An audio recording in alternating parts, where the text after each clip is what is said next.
Back, everyone. Dave, you have any issues logging into the server before I get too far, actually? Let me check. The server did get a whole bunch of updates. The software that was running it got two new versions in the time we were gone. So I've upgraded from 7.9 to 8.8. So it should be more stable with more tools and easier to log in. Which is real neat because they're adding a whole bunch of functionality that I don't know how to use yet, and I am gonna have to figure that out. Uh, the joys of cool new things. You should also notice that your quick action menu should be updated and available to use, so it should be a lot easier to function. It might have switched places, so you might need to drag it around again.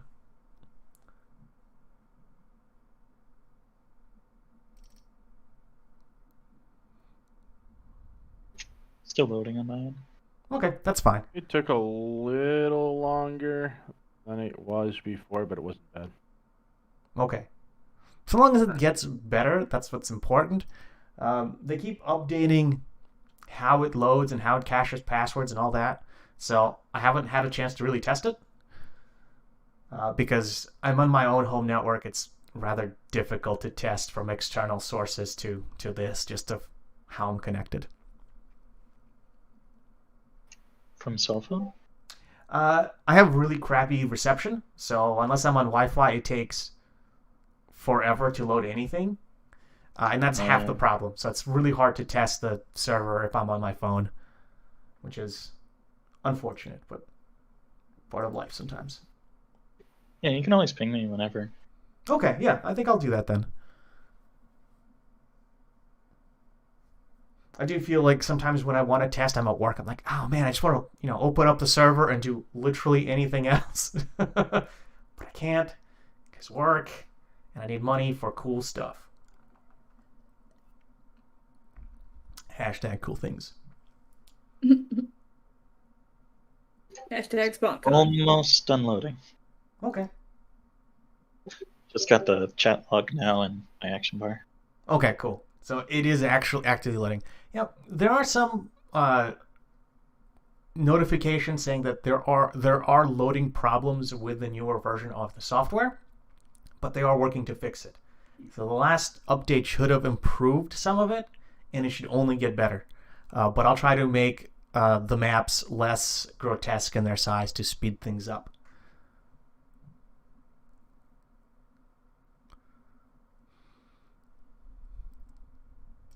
So we'll give Dave another minute. One of the streamers I watch is joined a D&D campaign by like some big like DM guy. Mm-hmm. And it's fucking ridiculous. Second session, and they already went from being the good guys to the bad guys. That fast, huh?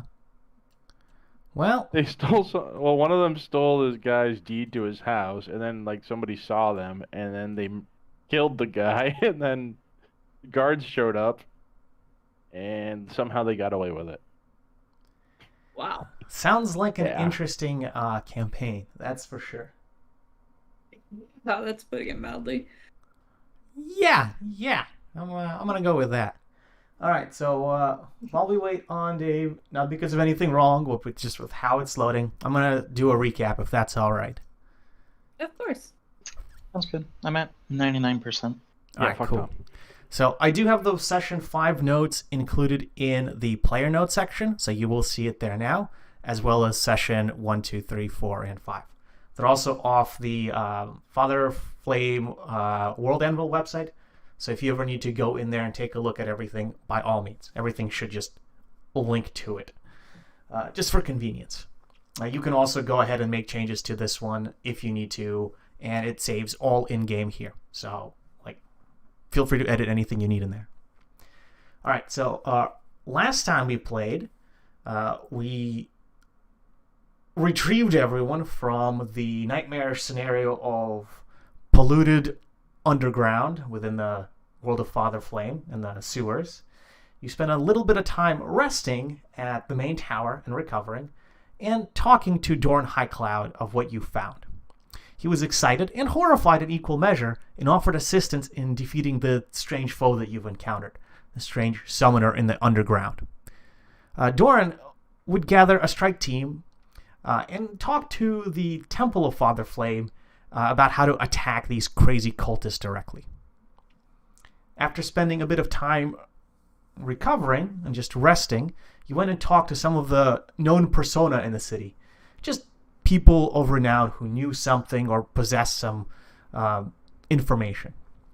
You spoke with Basil Brightlance and kind of decided that he was offering you option of helping the druids. And he also had a way home through the Feywilds, which is the home of the Fey. I would like to put air quotes on the "head away home." Yes. I'm not sure I trust that he actually can get us home and won't get us dismembered or something. Well, it is a different way than what the wizards offered. He says that there's concrete evidence that people go into the Feywilds and, in theory, make it home. Feywilds are his home, so he's perfectly safe there, but the trip might be a little different for you, but it is possible. You then went and talked to Raslin Aradon, which is the vampire contact, and he offered you a very similar offer. He says that if you worked for him or with the vampires, he would give you treasure, all kinds of rewards, and, potentially also a way home. You assume that just like Basil Brightlance, his way home is through a different plane of reality, probably just as dangerous. And then after you talked, or before you talked to him, you also spoke to Sorik Lovda. He didn't really offer you too many quests or too many information, but he did drop a bunch of horrific knowledge about how enslavement of dragons and other mind control magic could be employed.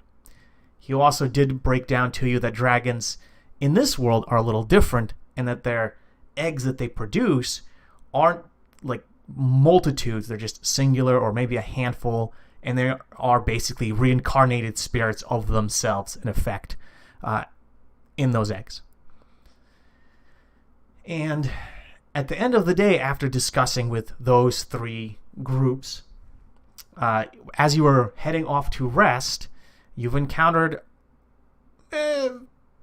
one could say, a very odd equipped bandit group that, between magic and some luck, managed to steal a whole bunch of money from Kalim, and then just barely made it out of there. Two bandits did get brought down by helpless bystanders, or rather than helpless, but by helpful bystanders, and you were able to recover some information about what's going on. One of the pieces of information was that the bandits did have a rough description of who you guys were. So they had a description of Kalim, Ileana, Morden, Shrade, and Tobin. All of you were described in fairly good detail, as if someone had direct sight on you and who you were. And the bandits tracked you down using that information and ambushed you when there weren't guards around. Luckily, no one got seriously injured, maybe a little banged up, and two bandits were apprehended while the rest escaped. And that's where we're picking up right now.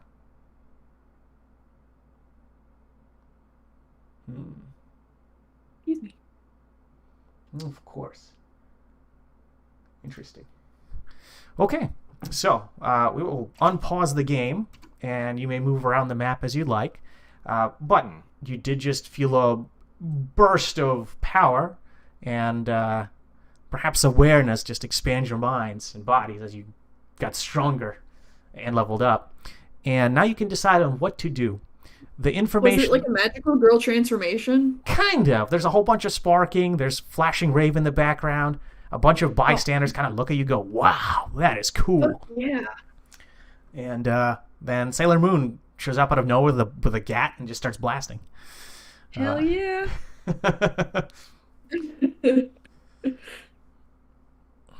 And so that is where we are now. We're basically going to pick up immediately right after the bandits got apprehended. You did get notes from the bandits that point to an inn outside of town that either is their base of operations or maybe perhaps was the rallying point after they were supposed to ambush you and steal all your money. I'm fixing my buffs that I have because Yeah, by all they means. just disappeared. I'm sorry. The effects, right? Yeah. Okay, I will make sure. Yeah, I lost my Dragonkin bonus again. Ah, dang it. That's another. I wonder if that's not features.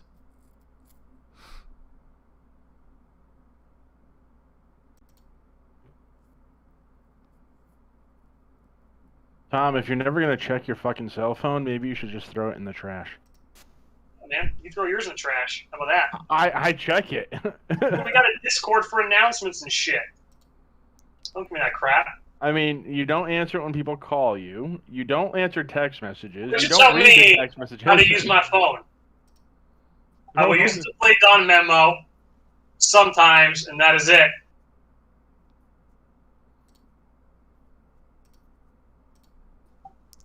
All What else right. would you? I don't think he's coming anymore. Shit, man, everyone's like.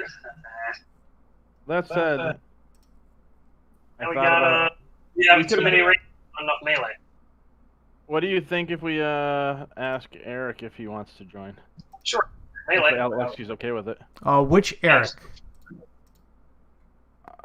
What? There's more than one. Yeah, I know different Erics. This one's our Puerto Rican friend who plays Magic. Okay, I have no idea who that is. I feel like you've met Eric maybe once. Have I? I very Maybe. got it. I don't know. Maybe not. All right, let's get rid of this, for example. It makes me play character then yes, because shit. I mean, if he plays and actually shows up, I'm all right with that. Yeah, what the fuck is my fucking fuck? I don't know what that You're means. scripted. Abilities, no. I don't know, he's not watch right now, we can ask him. Okay, that works. wait. Again. Yeah, here we go. I don't play today, but I mean, he wouldn't have a character today, but yeah.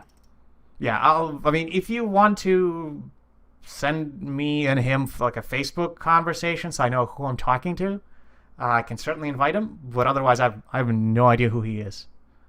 Cool guy. He was one of Tom and mine, like, oldest friends. Like, we've known him since, like, 5th grade. Well, all right. I mean, I'm willing to, at least sit down and talk to him, see what's going on. Tom, what the hell is that thing you put on me that gives me 1 armor? that went away. My buff disappeared because the import. Yeah, it was updates. Sorry. It was one of my magical enhancement things. Think of Yeah, magical name, trinkets. Magical anal bead. You have to give me a second. Magical anal bead. I All right, can't. I'm trying to get to Foundry, but it's not letting me load, so I gotta. It takes a while. Yeah, it's All still right, slow. I do well done. apologize for that. Tom, do you remember what happened last time? Yeah. Dave and Julia suck. Yes, I remember. Okay. I did everything. You didn't do anything. I was Yeah, fine. You were hugging people the entire time. You were literally like, "I'm gonna hug you, and you can I hug was me. hitting I'm gonna hug everybody. you." I do I enjoy was the role. just having a good time with friends.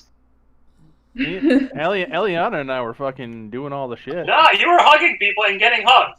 You were I like, didn't hug you anybody. were. That's all you were doing. You were, Dude, you I know, almost murdered that bitch that took Dave's money. flaunting social distancing regulations. That's what you were doing. Yeah, makes sense. Makes sense. All right, so while Tom does load, you do have an option of what to do. You can go rest for the night to an inn. You can go back to the main tower. You did just have a little brush with the disorderly elements of the city. Or you can do something else. I think we should follow up and figure out where these people got our information and what was the intent. So they could rob anybody. Why us? We're ballers. What kind of? I mean, you're not wrong. I wouldn't mind getting my money back. Okay, so how do you want to follow up? Well, we have the address of the place they're supposed to meet, right? Yes, you do have, in theory, the address of the large inn, which is way outside of town. It's going to take you, let's see, about 8 hours to get there if you went by foot. You can hire a carriage or a horse like a little buggy to carry you there, but it's going to take a while.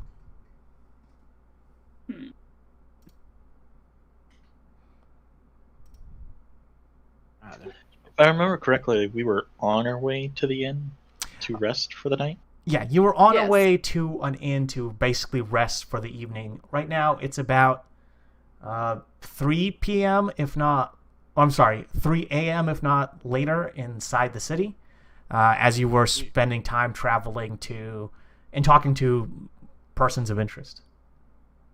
We were, what, on our way to the dwarves? Yes, you were going to talk to the dwarven encampment, or go towards the dwarven encampment, see if you can find your dwarf contact. And I can't remember why exactly, that we were looking for a recharge of our masks, right? Yes, in Right. part you Was were there going something else to recharge the masks, find out what the dwarves know, and just see if there's any additional details you can get. I mean, that's still technically that's to the left of where we are, Yes. right? So if you guys want, we can switch to the main map and go from there. Okay. All right. You can log into any map, so whatever map I can get into. Yep. And we'll sit in the main map until Tom loads. Which So basically, what I did was I used infuse item to give your armor +1 armor. I don't know the name of it. I think it's just called Enhanced enhanced defense. armor, something like that. Yeah. So you've got +1 until I make something else. That's pretty much it. So it's kind of it's permanent-ish until I say it's not, or I die. well, we can make one of those happen. It's not ominous at all. Well, I mean, I can Yes. make growers now, so you're all probably Yeah. not yeah. long for this world. You're not going to be replaced by cannons. Everyone loves cannons.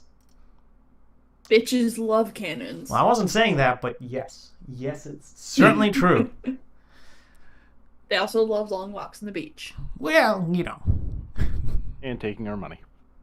Yeah. Stealing shit and money. All right, so where is my... Gotta fund your cannon addiction somehow. That's true. Cannon addiction is rather rough. All right, so that's done. Expensive. So I'm thinking, guys, we take our rest, because we still need to technically rest.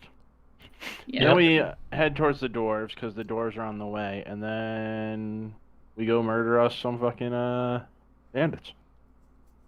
Yeah, that's certainly a thing you can do. Yeah. All right, so Do we take a carriage or something Or to reduce time?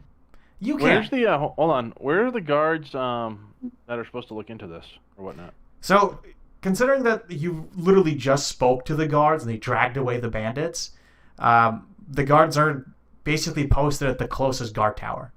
So there's several massive guard towers all around the city, and guards that patrol the inner city that just live nearby, or have small like guard posts nearby. The guards you've encountered, they're effectively mercenaries that got hired to patrol the city as well. They have a small townhouse that they kind of operate out of. For the purposes of this, we'll call it that one right there. And like they'll bring the bandits there, and then they'll bring them to one of the towers, the main gatekeeping towers. So either here or here, to get judged and sentenced, and then probably removed from the city. Are they also going to be removed from life, or? That depends on how It's guilty for they are. robberies. mugging isn't usually death. So what I'm thinking, guys, is we could do this smart, and since the tower wants us to do them a favor, and that's help fight the summoner dude, we could get the tower to send us some backup to this place where the bandits are. Not a bad idea. We just have the tower go there, get our shit back, and give it to us. Can I ask them? Yeah. Or we could just have them go do everything for us, but they're not going to because they got a bunch of off-worlders to help them, so they're pretty much useless. That's why I'm saying they'll probably send us backup with us. Yeah, they can send a bunch of guards with you. You could ask them to do the investigation for you. They do have specialists, and they can go off to do search to figure out what's going on. But do we trust them? Well, that's up to you. I mean, I personally think this is something we got to handle. You know, they took our boys' money. Like, they get the shit back, but a little extra backup wouldn't hurt, I don't think. I agree that backup is a good idea. As said, we don't know what we're going to stumble into. Think of what we stumbled into in the sewers. You know, let's not have a repeat. Sewers weren't too bad, though. Well, we didn't die. I killed everything. Well, that's true. You basically killed everything you touched or looked at. Worked out pretty well. Or a merry band of murder hobos, aren't we? Well, I mean, isn't everyone really when it comes down to it? Hey, we don't murder like we used to, okay? It's true. Valuable lessons were learned. Tom, did you load into the street? No, I'm at 9%. Oh, wait, no, I just did. All right, perfect. You can switch off the city map. I'll probably delete the whole street because it's just way too resource intensive. And probably not reuse it. It's too big. Maybe I'll make a smaller map or find a smaller map. Oh, yeah. It's a tragic tale of a man without any money and a man with still all his money. First world problems. Second world? I'm in the city. Yeah. Perfect. All right. So you can spend... you were basically on your way to an inn. There are several inns in the area. We'll just say it's going to take 2 silver off everyone's money to get a decent meal, a bed to rest in for the night, and to just relax. If you want to spend more, you can spend up to a gold, and they actually have a bathing chamber within the inn where it's just a giant bathtub filled with hot steaming water and they'll bring you food and wine into it to just relax. They have additional adult entertainment if you'd like to pay for it, but that would be an additional gold piece. Are we using this Electrum currency? Not really, no. It's basically intermittent currency between everything. You can use it for the sake of D&D because it is a real D&D currency. But most things will be either in silver or in gold just for the convenience sake. I'll be that. Yeah, Electrum is basically the dollar coins of D&D, from what I understand. It's one of those things where, like, yes, in theory, it's a valuable currency that people can have, and it's very useful. But in practice, people either have larger amount of gold or more practical things in silver, because things are either really expensive or really cheap, and Electrum just sometimes doesn't cover that.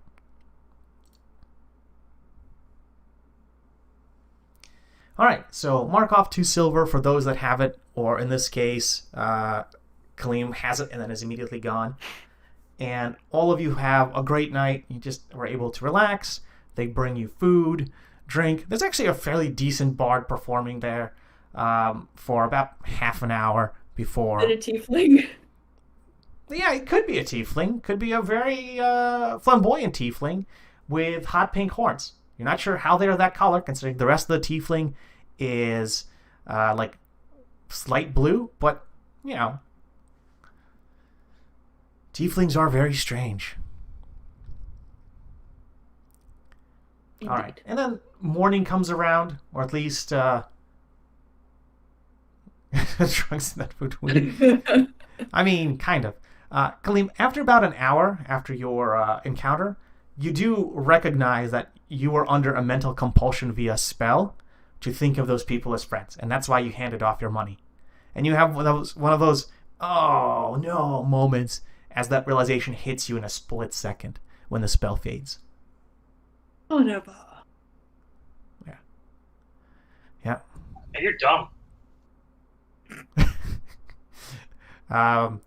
Points to town for role playing. Points to everyone for role playing. Oof. Oh, that's brutal. This is getting violent and vicious. Morning comes without any incident.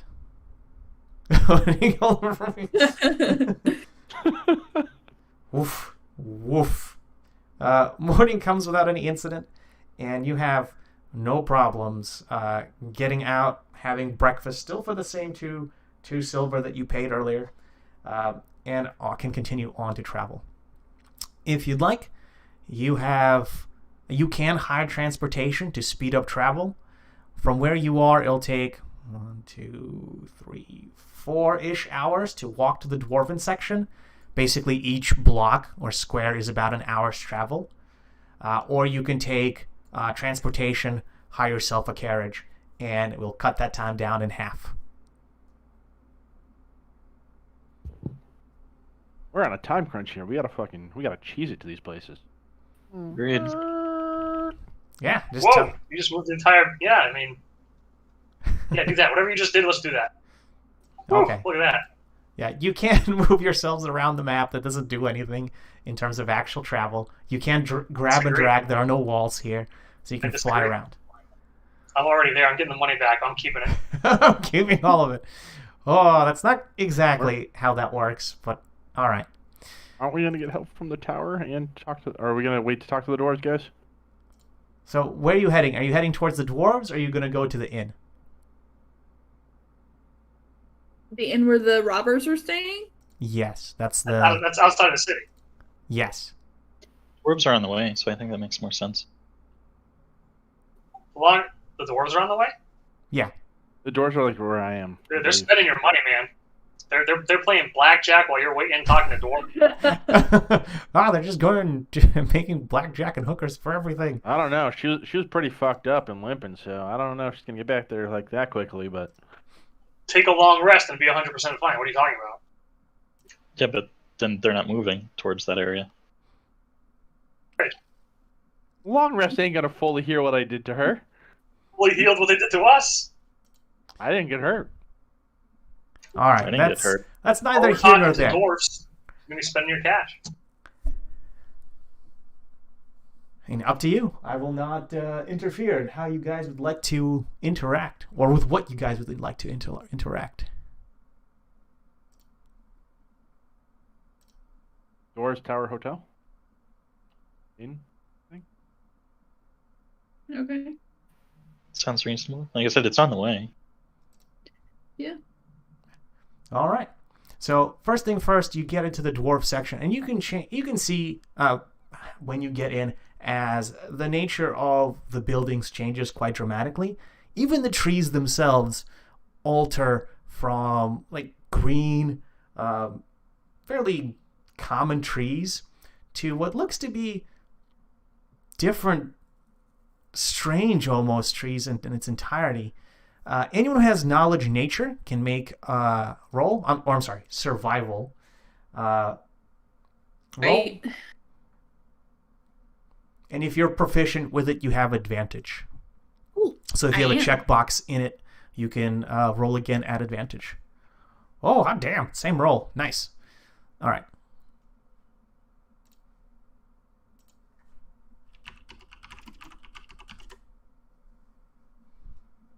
All right. Anyone else wants to make a roll? I don't have the proper knowledge. Not either. Okay, very good. Then, Ileana, as you travel, you realize that these are actually cherry trees. They are just beautiful, like pinks with very large canopies just spread out, and they have fruit just growing right off them. The fruit itself looks a little malnourished, like it's not really fully grown, but the tree itself is just blossoming in this beautiful color.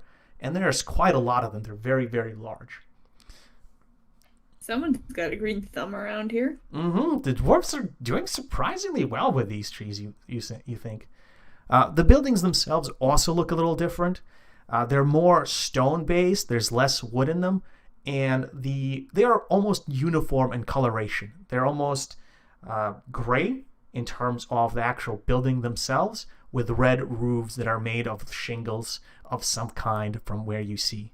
There's also quite a few different forges just outdoors that are being used either by what looks to be dwarf children or by like very small dwarves. Some of you would know this better than others. It's a fairly common practice in some places where younger dwarves are taught just outdoors where it's harder to burn things down. If you are in the dwarven underground or in their cities underground, generally it would be like a larger communal area where they can smith, so older smiths can keep an eye on younger smiths.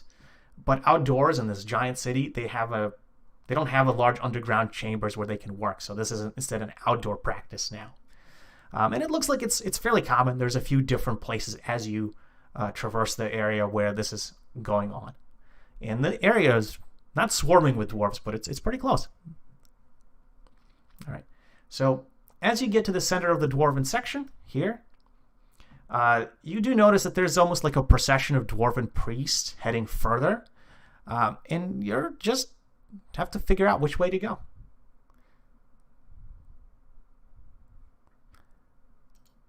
The person you were sent to talk to is Ohed Warmborn.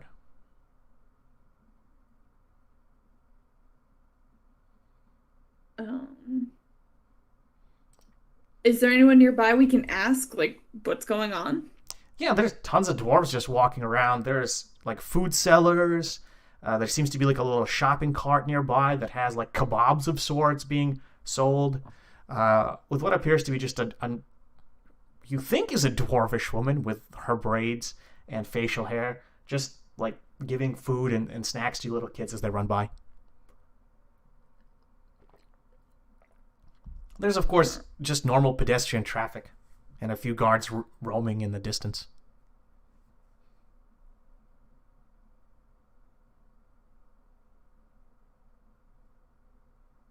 Would you like to approach a random guard or just like the food seller lady? Would.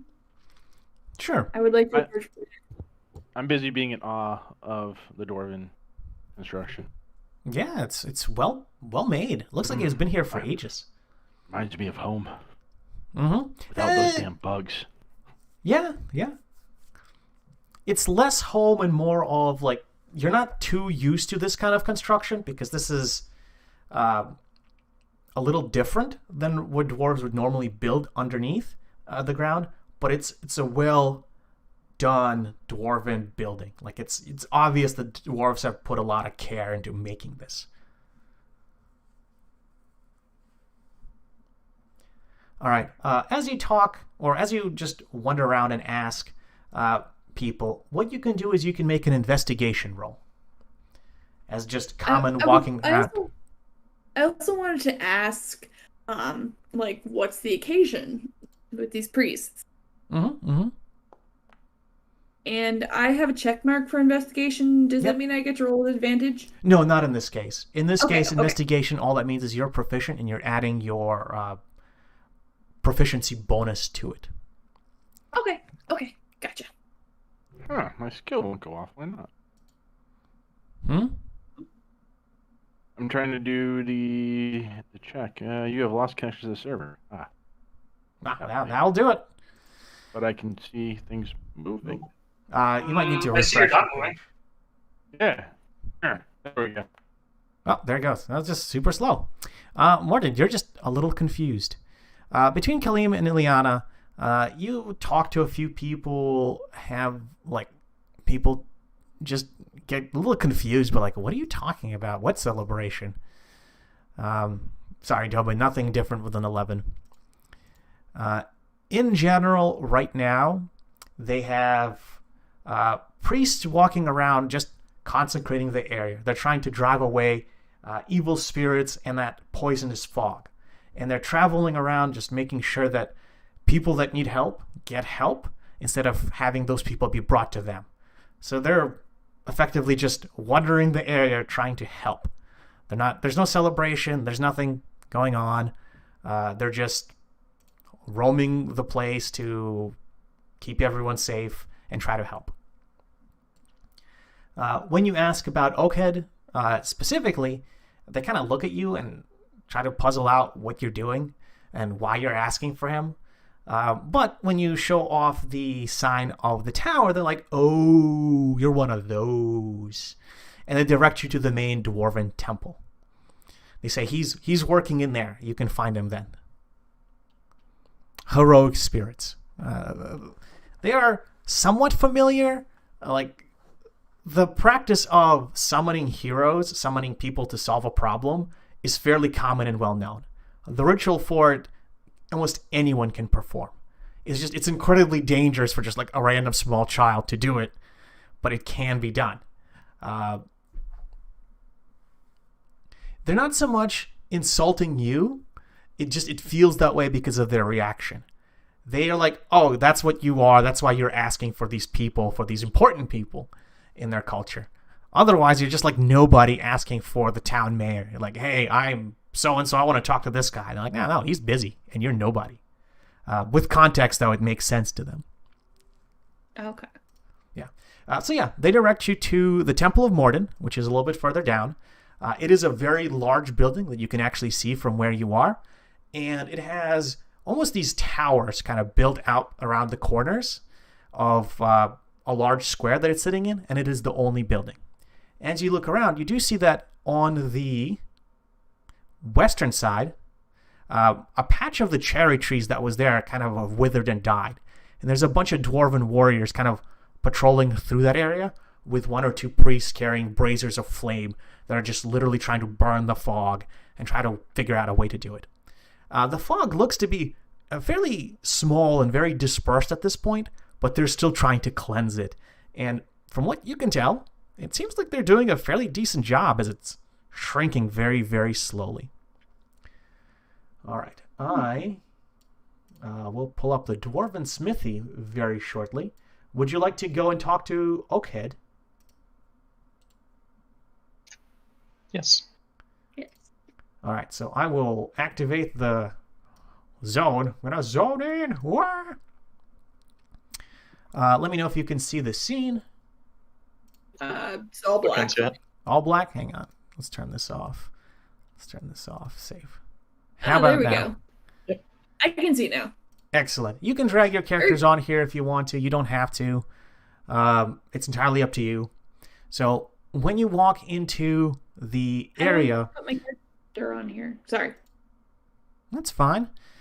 When you walk into the area, this temple is a combination of a massive forge, and you can see in multiple places, you just see flames just shoot up into the sky, but also just a place of worship. So you have this odd transition of going from the smooth, polished marble with these ornate statues to Moradin and other dwarven heroes, and then like 10 steps later, it goes from smooth marble to this well-worn cobblestone or just pavement, and there's a forge with roaring fire and heat just billowing everywhere, and like some old dwarf with this giant scraggly beard just hammering away at what looks to be a sword.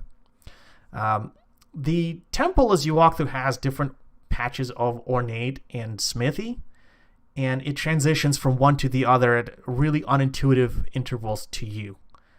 But as you progress further in, there is a place that has more ornate and larger statues, larger banners, more ornate tools, and what looks to be at least one or two unobtrusive dwarven guards. And then you appear before a fairly large man. A fairly large dwarf, forgive me, please. And where is the... Here we go. Remember, guys, I'm looking at through my notes. The Kobold clan was Whisperwing, and should be a little kobold here working for the dwarves, either named Zaz, Raz, or Talk. Yes. He was affiliated with the that clan that helped summon the dragon. Yeah. So I should have. Are you guys still seeing the picture of the dwarf? Yep. All right. Yeah. So you actually see a fairly large, muscular dwarf just hammering away. It appears to be a sword, and he's in a very ornate forge. His hammer, you can see it glow, literally before it strikes, and you can see runes glow on the hammer with every impact into what appears to be a working sword. There are other dwarves in here, but he seems to be the one at the center of the forge, using the best tools, the best equipment, and just being in the area. He's kind of ginger with fuzzy hair, with a slightly angular face. He's got lit and green eyes, and he's just very delighted to be working on this, and just kept going and just working on the weapon, using tools, just feeling the strength of his arms, just going at it. He's got wrinkled skin, and it kind of just screams that he's a working dwarf. He's not he's not a priest, he's not just a guy. He is a smith, he's the person of his people. There's just something fascinating about him, how he's working in this area. It takes him a little bit to notice you, and he keeps working on his own for quite a while. Do you want to interrupt him? Or do you want to walk around the forge and look around? I'd like to look at the forge. Yeah. Okay. As you walk around, then, you can make an investigation roll just to look at and see what you find. But just as a casual glance, you can see that there's weapons of all kinds, spears, swords, daggers. They're just, some of it is, really nice. Unfinished product, but some of it is just like completely done. Claim with a 22, you do see that there are several pieces of equipment that looks to have been like produced by an expert craftsman and are on a table covered by a cloth. You can actually see a faint magical residue, or like even an aura just kind of shimmering below a cloth. There's 3 items in there, but you're not sure which is what. You just know that they're there. Do they have anybody around them or no? There are dwarves in the area. If you want to steal one, you will need to make a sleight of hand check. I don't necessarily want to steal one. I just wanted to take a closer look at it. So you want to like take off the cloth and just see what's in there? I'll go towards it and see if anybody reacts first. Let me do a quick.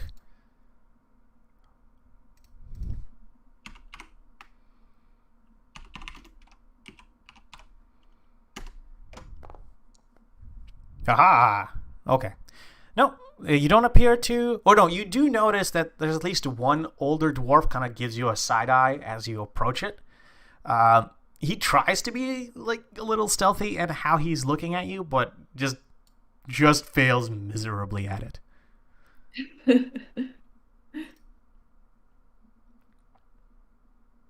What would you like to do?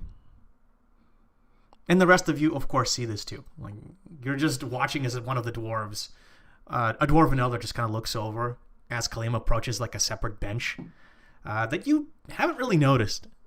And he's just looking at it. And the dwarf is kind of looking at him, looking at it.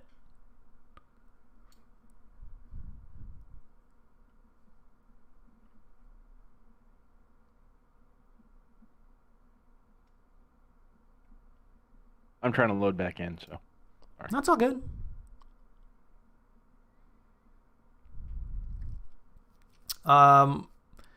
He looks at you when you say that in Dwarvish, and you can make a persuasion check with that roll. I'm sorry, you can make a roll for persuasion with that explanation.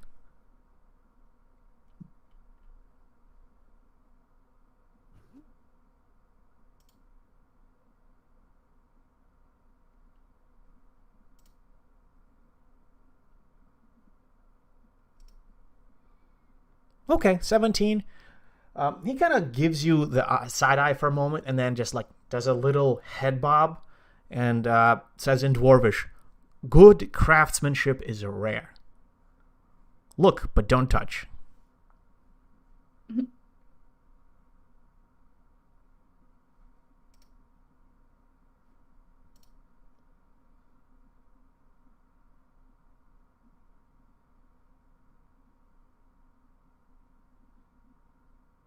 Okay. And then with that, I'm going to gently remove the cloth so I can see the items. Okay. So as you take off the cloth, you have the moment, and then there's like a brief light that starts shining out of it as you unveil the item. And one of the things on there is a ring. It's just, and it's glowing fairly faintly with runes in Dwarvish about protection and insight carved into them. One of them appears to be a hammer. It's not a crafting hammer, it's more of a war hammer of sorts, but it's very small, relatively speaking, to normal war hammers, and stout. And it also, has runes for in Dwarvish in it, but they're very small and tightly packed, so it's hard to read. And then finally, there appears to be a longsword of some kind also in there. And the longsword and the hammer both emit a glow, as well as the ring. But the ring is dull, the hammer is a brighter glow, and that's what's emitting this light that's kind of underneath the canvas that they kind of threw over it.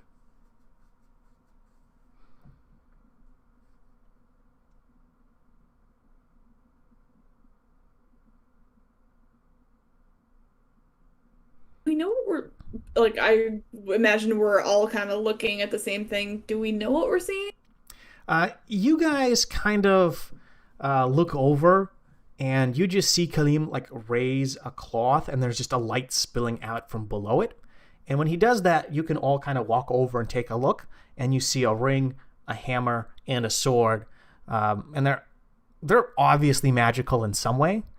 But none of you are sure exactly with how. They look really well made. Yeah. The older dwarf that's kind of working in the forge smirks and says, Oakhead is a master craftsman, but only one was made by him. The others were made by others' hands. And he looks over, and this is when Oakham kind of just like smacks his sword once that he was crafting, douses it into the fire, takes it out, inspecting his work, then puts it down, and starts heading over to you, asking in Dwarvish, I am Oakhead, and why are you looking for me? Or what is happening? Are one of you over my character by any chance? You probably didn't drag your character in. Yeah, none of the characters were on the canvas. You can drag your character in, but the whole scene is viewable without anything extra. If we have to do any checks, my bar's not there. Yes. Well, that is true. It also, if you type anything in the chat, it won't have your character's name. There, I dragged your character in. Thank you. All right, so Oakhead will walk towards you and say hello. He asks, "How may he help you?" And who are you? Who are you? This group of strange adventurers.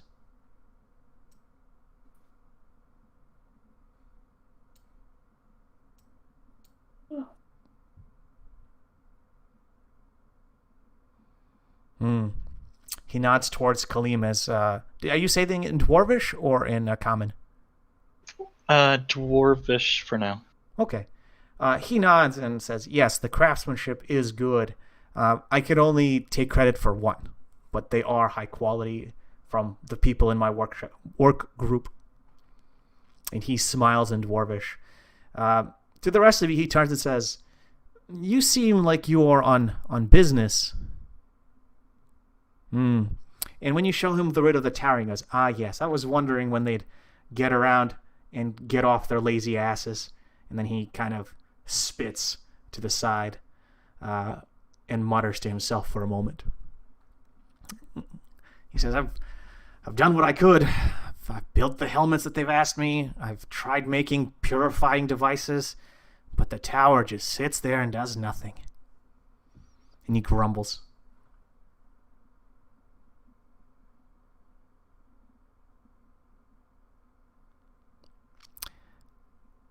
He looks at you and all and says,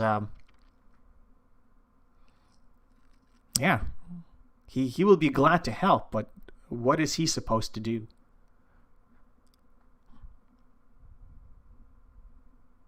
As soon as you start talking about the summoner below the Colosseum, he goes, quiet, not here. He looks over and like nods towards the other dwarf that was working the forge and goes, come with me. And he takes you to a quieter section, just away from the other craftsmen. If only because, like, he doesn't want to disturb them from their work. He tells you that, I trust my people, and this area is safe and consecrated by the great Morden, but they do not need to be brought into the troubles that plague our realm. And then he goes, all right, tell me how I can help. Tell me what's going on.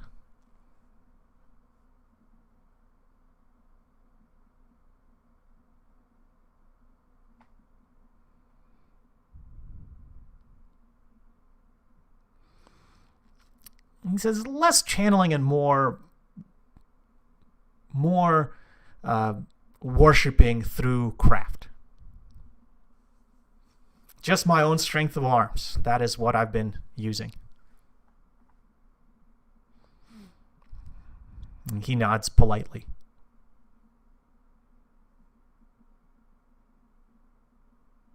Is my name also a god's name?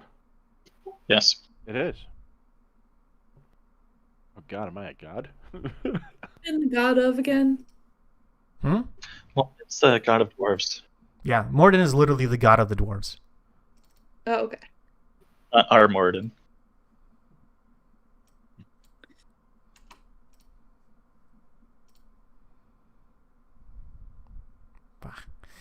All right. So what would you all like to do? You're all in here with him.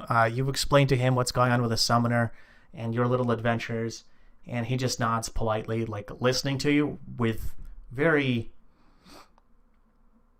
entranced look. Like he's hanging on your every word right now.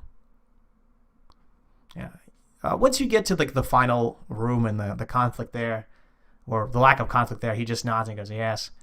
It is dangerous to fight these strange creatures. Yeah, you did the right thing. Withdrawal, although difficult at times, is the better part of valor, especially with a foe you could not beat. But so long as you know, and you did provide us forewarning, we can go back and settle this the good old-fashioned dwarvish way. And he flexes all his muscles at once, and you're just like, wow, that's a mighty dwarf. Yeah. I'd like to ask him, does he have any knowledge of summoners? He cautiously looks around. He makes sure no one's listening and conspiratorially whispers to your general direction. He says, well, I myself have not faced any of these creatures. There have been tales of beasts and strange whispers in the night to those weaker-minded of my clan. A few have turned from the light of Morden, but not many, and we keep an eye on them. What kind of stories? He looks around. I'm doing like a head gesture myself, but I can't replicate that obviously in here. So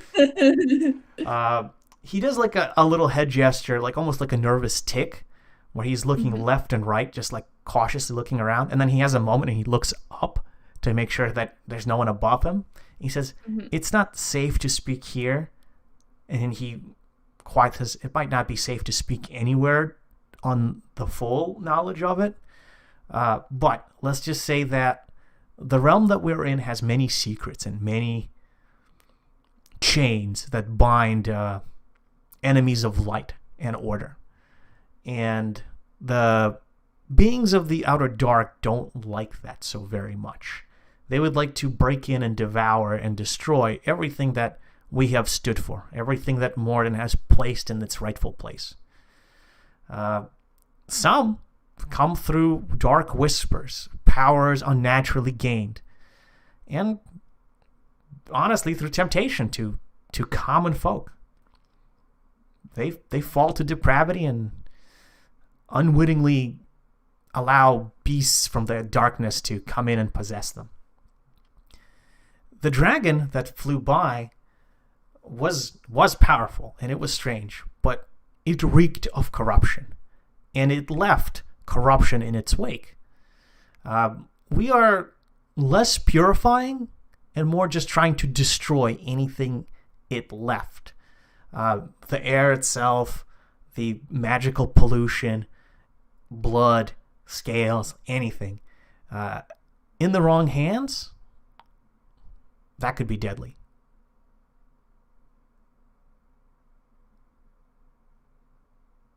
Yeah. Kaleem, when you asked like how he was purifying, they're literally just trying to destroy it rather than purify. Purify tries to get rid of corruption to return it to a natural state. He's just burning it to try to get rid of it permanently, regardless of what it is.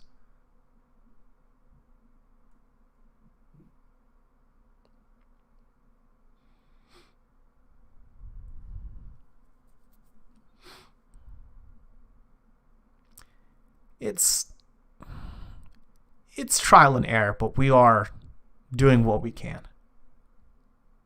I do feel poorly about the cherry trees.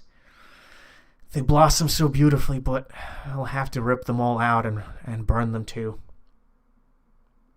Hopefully we can get some druids to come by and plant new ones.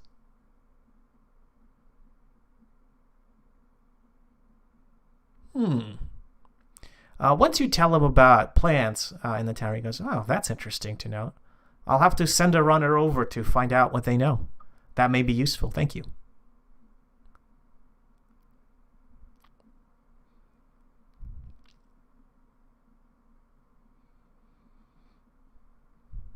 He asks if there's anything he can do to help you in the moment.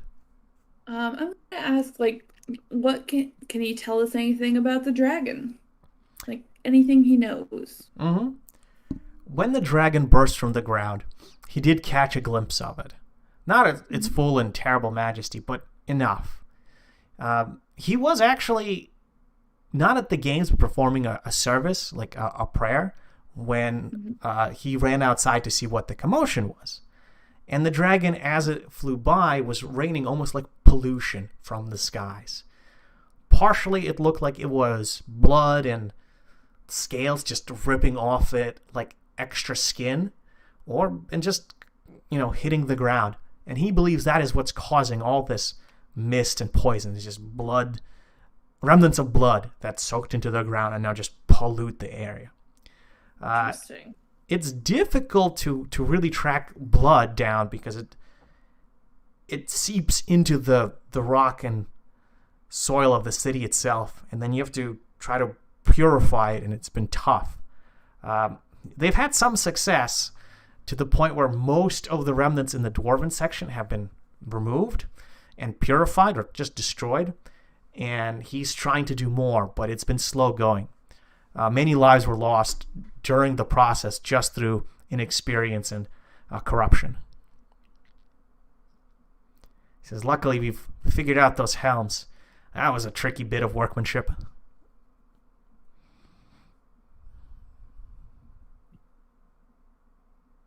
He goes, sure, yeah, I can recharge them. He heads over to another chest nearby and pops it open, and you see that there's about a row of helmets, about 6 that are just put in it. He says these were meant to be for a delivery to the Temple of Father Flame, but they can rot. And then he spits onto the ground again. And you notice that when he spits, he does it not on the polished floor, but on the dirt and the rough floor nearby. He goes, by all means, take these to replace your own. and we will recharge and rework your helms.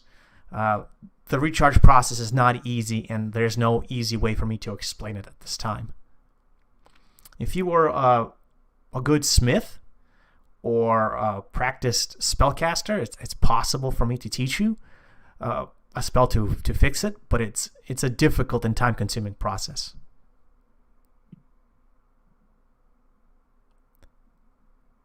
If you're interested to learn it, however, we can spend an hour seeing if you can pick it up. Yeah, I think it would benefit us all. Yeah. Okay. Certainly. You're welcome to come back and learn it, and try to learn it from me when you can.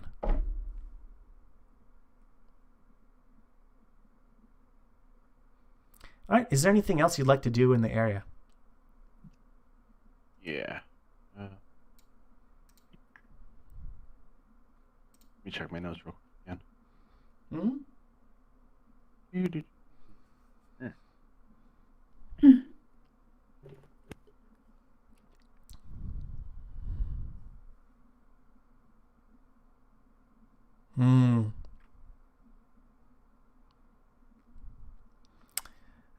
Oked says that there have been rumors of an active bandit group in the city, but there are always elements of unsavory nature around. The city is safer than most, but some people just can't get by with honest work. And then he sighs sadly.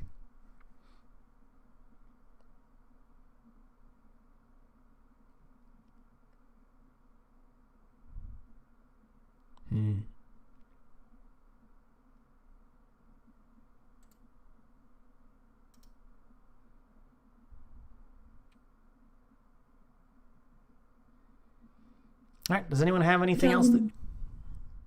That his help has been appreciated. He nods.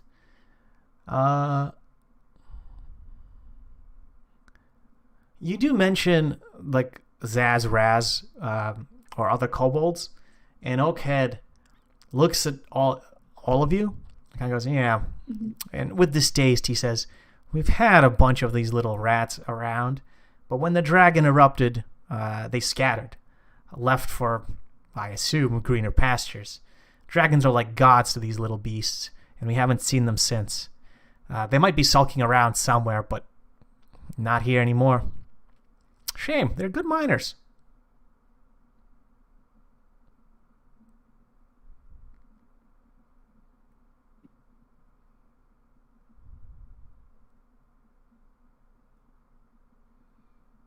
He says, after a moment of thinking, he says, best bet is they try to follow the dragon.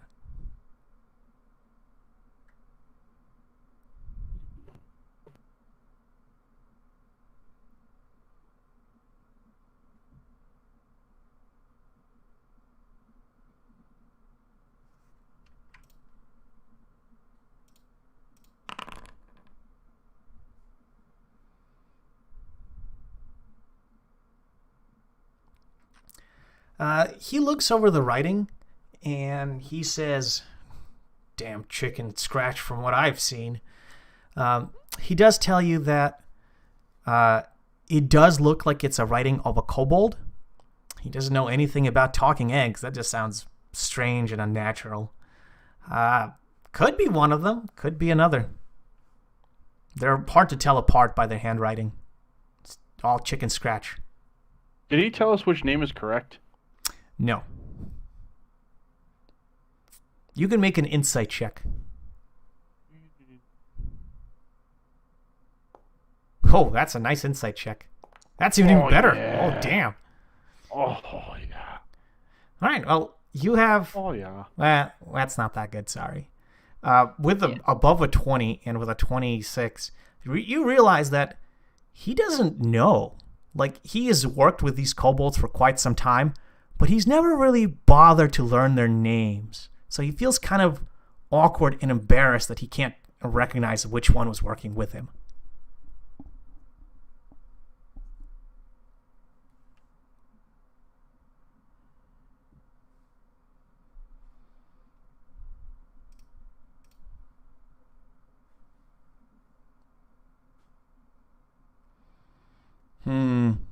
He ponders for a moment. He goes, we do have a ledger that kept their names, but which one specifically it was, I don't know. They look kind of the same. It's very difficult for us to tell them apart, really. He ponders about it. He goes, maybe.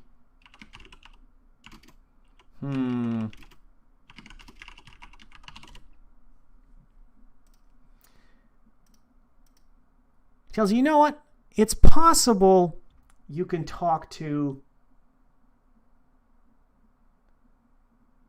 Frafoda. And then he will paste it in here because it might be easier. Caskbane should know. She helped provision a lot of them.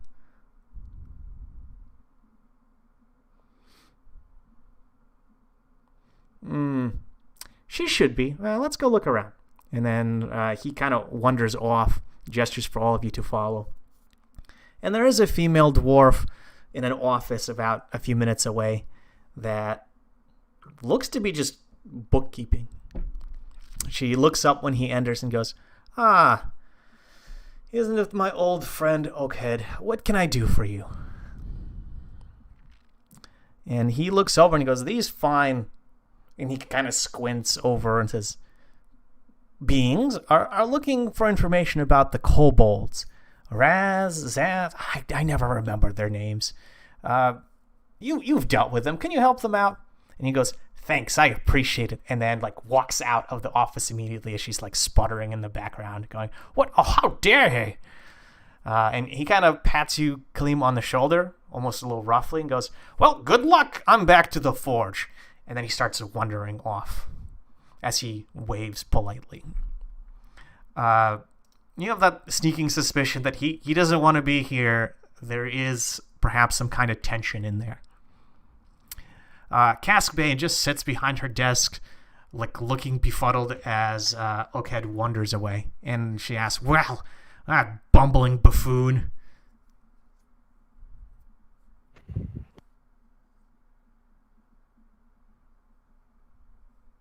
Ooh, nice.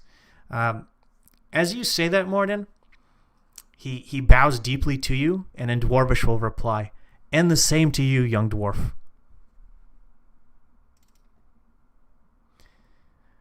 May the hills forever watch over you. I just want to indicate in that statement, it says, set before me, the Great Morden. With a, don't explicitly, basically trying to, slide a little something in there that maybe, you never know. Maybe. He does say in Dwarvish, you're welcome to come back any time to use our forges.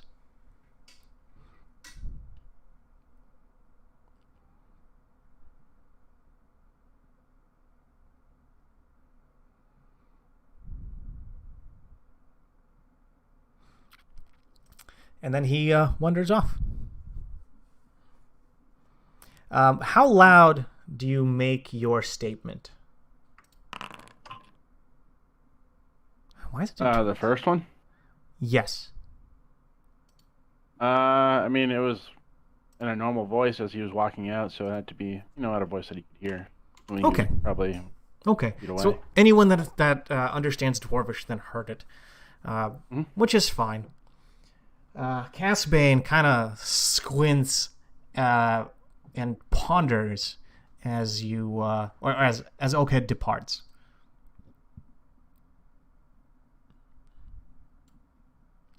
All right, she looks over the rest of you and goes, all right, well, what did that fool promise you?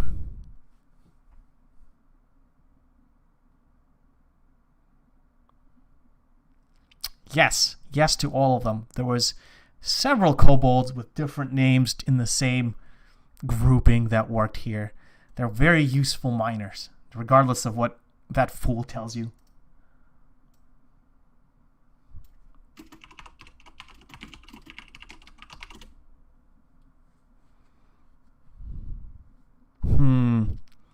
Yes, most of them have left. I think all of them have really fled. she almost looks incredulous when you say that Oakhead said the same thing, that they were useful miners. Like, there's no way. Like, she doubts that ever was a thing he's explained.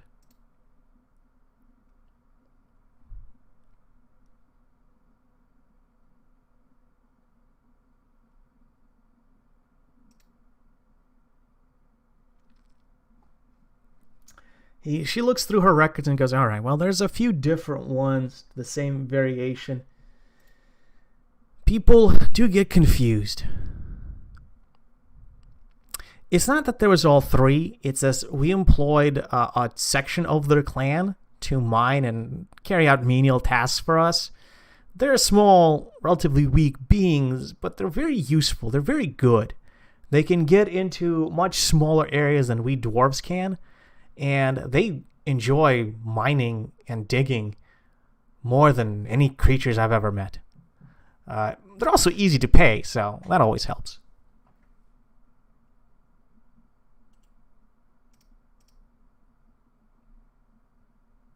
But you mentioned all three names worked here. Yes. Their names are very similar. Razaz, I mean, they can tell themselves apart, but it's very difficult for us because their differences are in the scales and coloration of their being. And when they put on leather or coverings, they blend together very well. They're very easy to blend into the similar identity. We suspect they were fudging the books to make it that there was more employed than there really were, but it was always hard to prove. The most common one that we've talked to was Vrag Brickhead. But he was not alone. There were various others of his kind. There's also Razlin, but I think they were just spoofing one of the vampires. I think as a joke. It's really difficult to say for sure. Do you know where this Brad Brickhead is? He fled. They all disappeared shortly after the dragon passed by. Last I saw, they were heading for their homes, and from what I can gather from their screeching, halting speech, following the great god of theirs.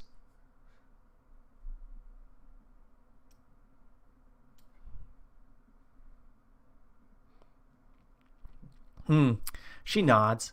She does say that they had a house not too far from here that was given over to their quarters, but they made a giant mess of it. They like to live in the sewers below it instead, as it was smaller in dimensions and it was easier for them to move around and do. They emptied out 2 months ago, was the last one within... Yes, they were within the city. You can generally reason with them, assuming you are able to back up the reasoning with force.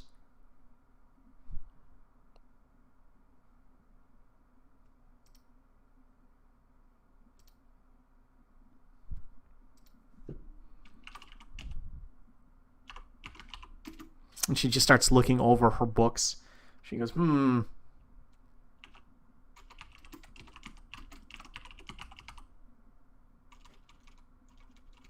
She goes, I think it was Raskal. That sounds familiar. I think that was the name of the kobold that was in charge, and she does air quotes for it. I'm going to put that in my notes.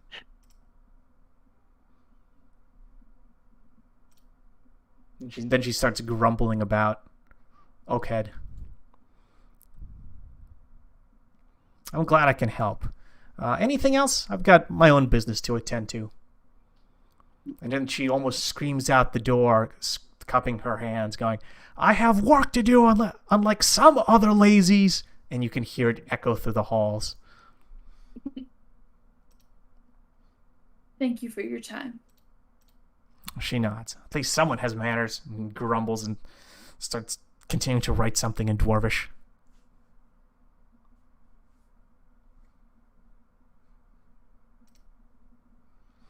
Then she looks around and sees you still there as you politely make your exit. She goes, yes, now go. just waves you away as she continues writing stuff out.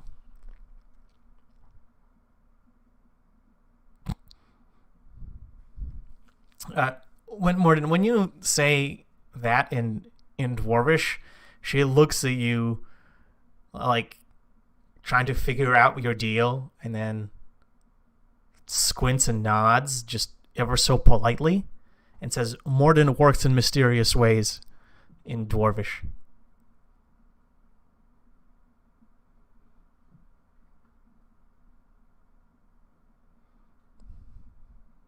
And I walk away.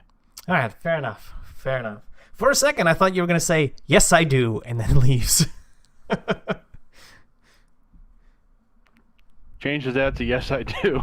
Nope, too late. Too late. You did your thing. All right, so everyone gets out. You have effectively brand new helmets for your journey, should you decide to activate them and use them. They have enough charges to get you through a few days of, well, almost 2 days of constant use, depending on what you really need. And what would you like to do now? Well, weren't we going to go on to the thieves now? Yes, the large inn outside the city. Tower to see if we can get backup? Yeah, you can do that too. Okay. Or do we have any way to send a Tower's on message? the way, kind of. Tower's north. It's northwest, right? The temple's northwest. The tower is northeast. Whatever. It's not my goal. Okay, what would you like to do? Do you think the temple would spare any? I asked my comrades. I don't think the temple's going to want to waste his time dealing with common bugs. You mean the tower, Tom? No, the temple. He asked the temple. Yeah, the temple's kind of on the way, but I don't know why the temple would help us with this part. I'm not sure why the tower would help us, to be honest. I mean, they want us to fight for them, and if they want us to fight for them, then they should help us out so we have our money and our resources, and we can, do what we need to do to be able to support them. A give and take relationship. This is true.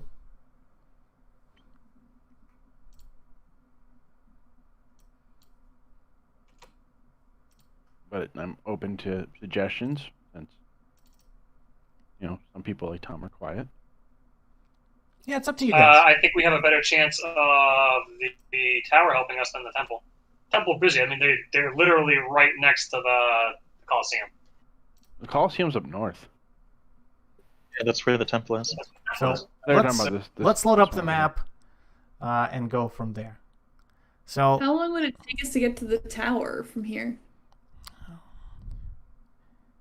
about 3.5 to 4 hours. Because the longer we dilly-dally, the more chance the thieves will have to get away. He's already bought stuff with his money. It's done. Yeah, but perhaps, even if we can't get his money back, at least we can get information on why, how did they have descriptions of us? Why did they target us out of everybody?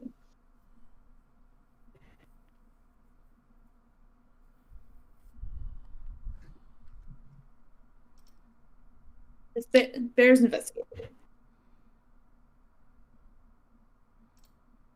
Yeah, it's up to you. You can go either to the Great Tower and see if they will get somebody to help you out, or you can go to the large inn directly and see if you can figure this out yourselves.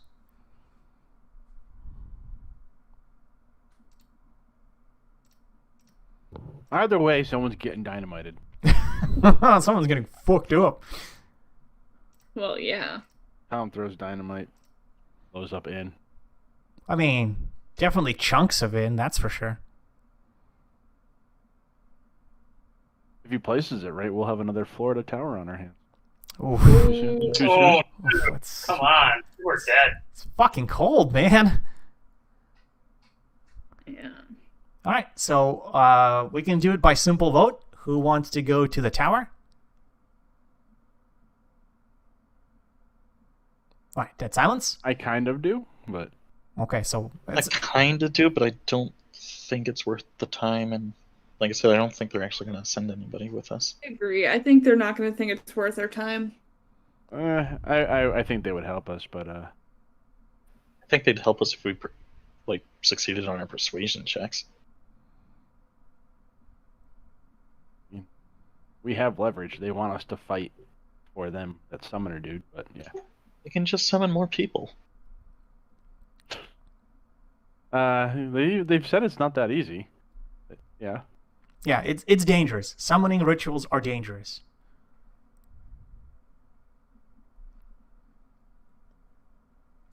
From the scraps of information you gathered, summoning rituals can quite easily murder whoever is the summoner and everyone around it.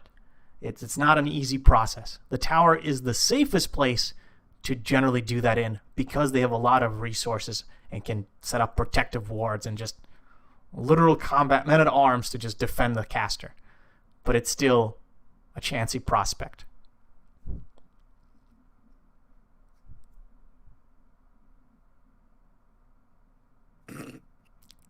Damn! Man, I already told you. The tower's the best bet, but I don't think they're going to want to help us.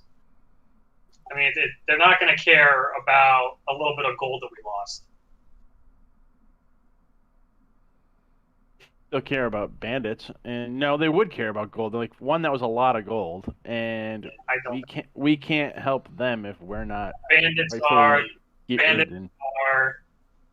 That's for like the city guards to deal with, not No. the wizarding folks. Who do you I will think remind runs you the that fucking... the Great Tower does have a garrison. They are the power of the city. So them and the city guard operate very closely because they're effectively the same organization overall.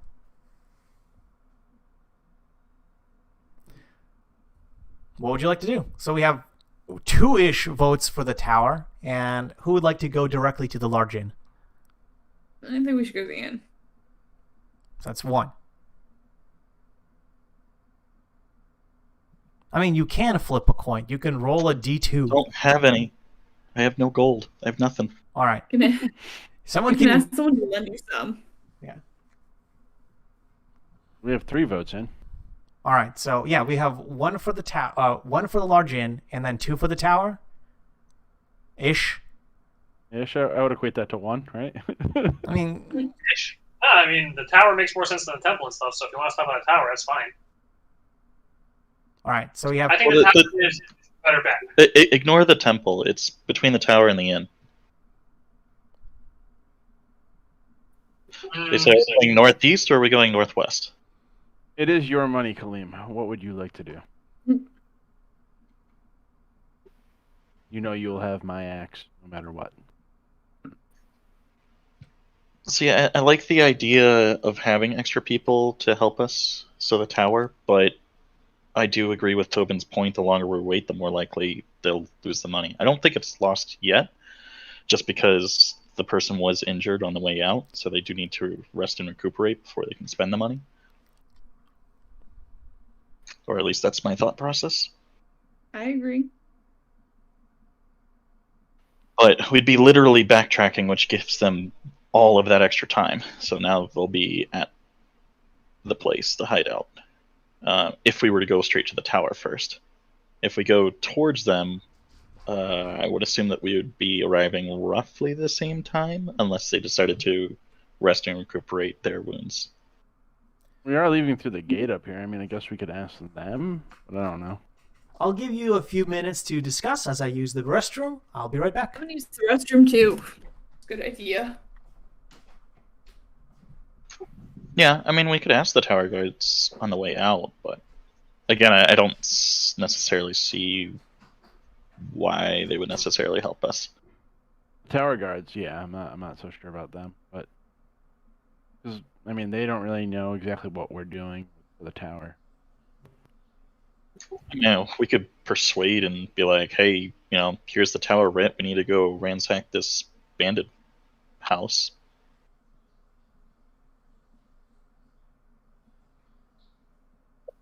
Well, sounds kind of. I don't know if sketchy is the right word, but It's persuasion. Ugh, the bandit hovel. I want a fucking beer real bad.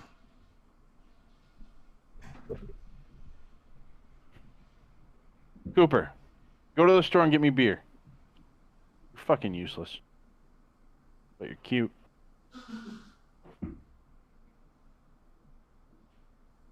What are you guys doing? Hmm? Hey, Mace. Oh, crap. Now the old man's even up. What are you doing, old man?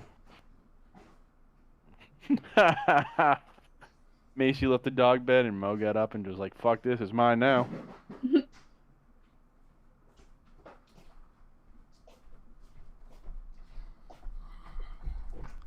All right, I have returned. As have I. Yeah, basically. So, Let's what go have to the bandit. to the bandits? Yeah. All right, so let's start loading that in.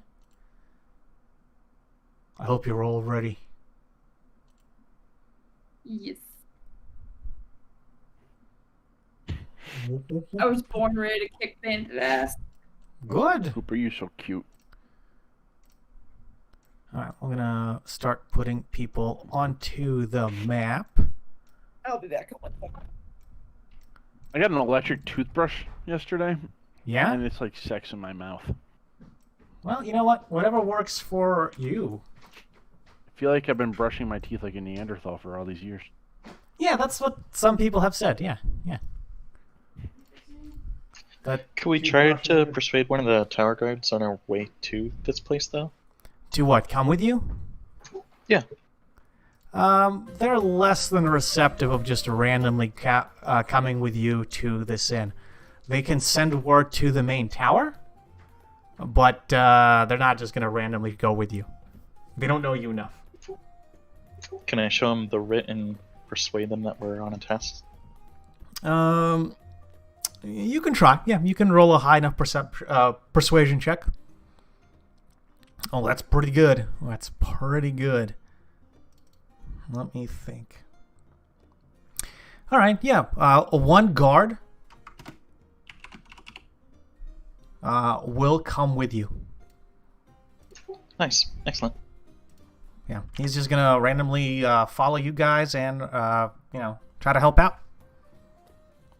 He does leave a bunch of notes with his guard post, but it's one of those things that you're like, you've argued eloquently for your need to have someone official, and he's like, fine, it's probably a death trap, and like follows you around. All right, so you arrive at a very large inn, several hours, about 2 hours outside of the main city. The inn is well appointed, and it looks to be very, very busy, like almost ridiculously so. The structure itself is huge. It's 2 very large floors with maybe 10-foot ceilings from just the outside of what it looks like per floor. Oh. So it's massive. It has smoke coming out from out back, presumably cooking something, and has a very large stable out to the side of it. A fairly polite distance. It is also nestled in what looks to be a fairly isolated area from the main thoroughfare, and it has almost like a large village grown behind it that look to be both farming and just harvesting trees for the city itself. It looks like they have like a small animal farm directly behind the large inn, and they have like almost dedicated plantations for just special food for this inn. So when you arrive, it's about midday, if not a little later, and they have a steady group of people coming and going through the main doors, eating food or carrying large amounts of almost like picnic baskets to go somewhere else. It's a hamper? kind of, yeah. It is a very well-established inn with a high clientele, and you can tell from that just from arriving in the area. And you can move around the scene. It is unpaused. We have to be careful. We don't want to run into them. My dog's whining at me. I'll be right back. Sure. Just kind of looking around outside. Yeah. The inn itself is well built. The first floor is stone, and then the second floor appears to be aged wood. It does have a large ceiling up above. A large roof up above, made some kind of red shingles. Different than the dwarves, but still well made. The area around it has well-planted bushes. Yeah, well-planted bushes and several large trees.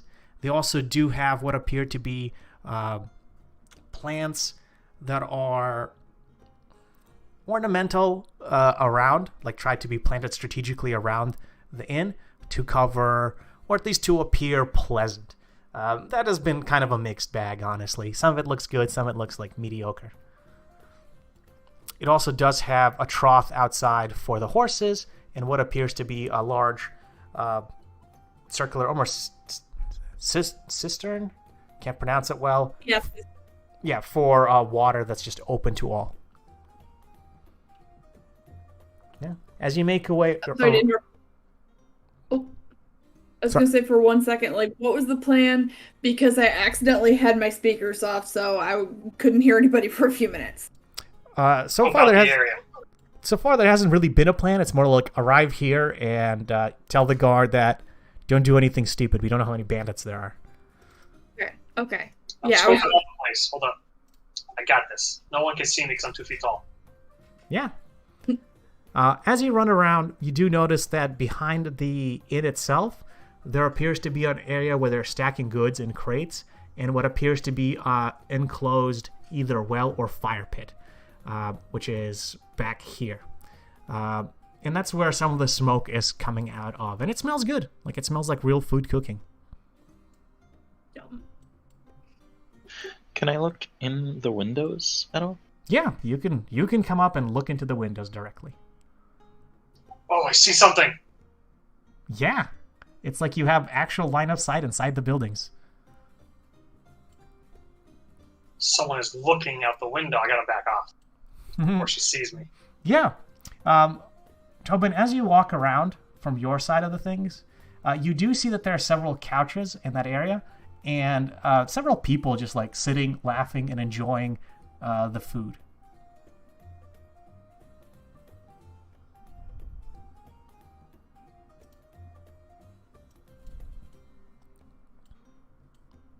And all of you can move around. The guard will actually just like slowly walk up to the main door and just wait for you guys to finish whatever crazy business you're doing.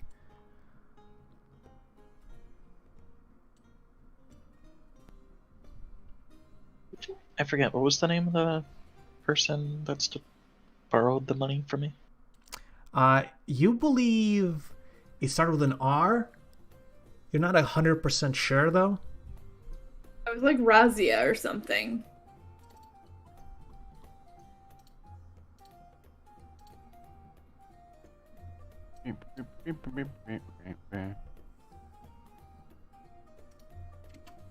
All right, I went around. There's definitely a bunch of people inside the building. What's in the building closest to us? You can open the doors.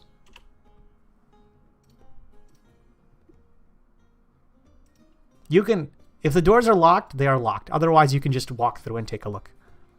It was Reza, Reeza. Yeah. Thanks, Jonas. Tobin, This is some sort of stable. yeah, Okay. you're walking around through a stable. You see several horses just kind of in and just, they're eating, bunching, and just kind of looking at you funny. Probably judging too. Like, why are you busting in, asshole? Yeah, what are you doing? You do notice that they're in a very large enclosures that could fit multiple animals, but they seem to be well cared for. Good.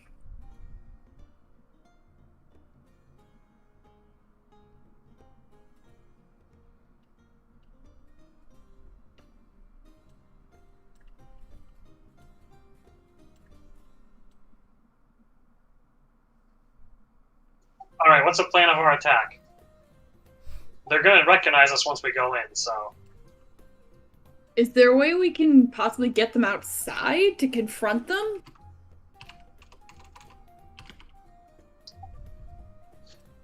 No. Or maybe it's to our advantage that Are they're not going to cause a scene. Are these windows on the sides, or is those doors? You can look in. No, you can. There's windows. They're windows. Is there another door besides the front? There is a back door. Yeah, there's one in the back that I saw. Everything that you can interact with, you can interact with. Like, I'll just say that now. You can go through doors if they're open. Some doors are locked. You can go through... You can't go through windows, but you can talk to me, and I will move you through a window if you want to try to break in that way. So this map is fully explorable. You can interact with almost everything there. Did you guys check through the windows to see if you could see her? I saw a few people. Yeah, there's I saw definitely a few a guy. people, Not see Reza, though. but I haven't seen any Reza, no. Yeah. Can I go between the windows and see if I can recognize her? I mean, you can climb up to where there are windows and look in and see if you can spot her. Yeah, it is 2 floors, you said, right? Yes, there's a higher floor that you can't quite get to. I mean, you can try to climb up there, but it might be dangerous. Yeah, with a 14, you don't recognize anyone that you saw last night. How tall are Can I these do a crates? perception check too? Yeah, you can do it as well. The crates themselves are just Yay. normal size crates. They're like 2 feet tall. They're big, but they won't help you Where's everybody? climb to the second floor on their own. Where'd you guys go? Inside? No? No, I'm still outside. Yeah, Well, I you don't guys see aren't anybody. sharing vision right now, just because I would like for you to explore individually, because it's more fun that way to start with. And then you can go in whenever you're ready.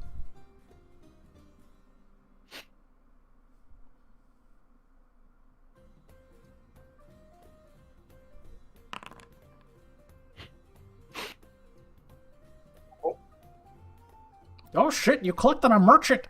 Someone made eye contact with you. Hey, baby. How you doing?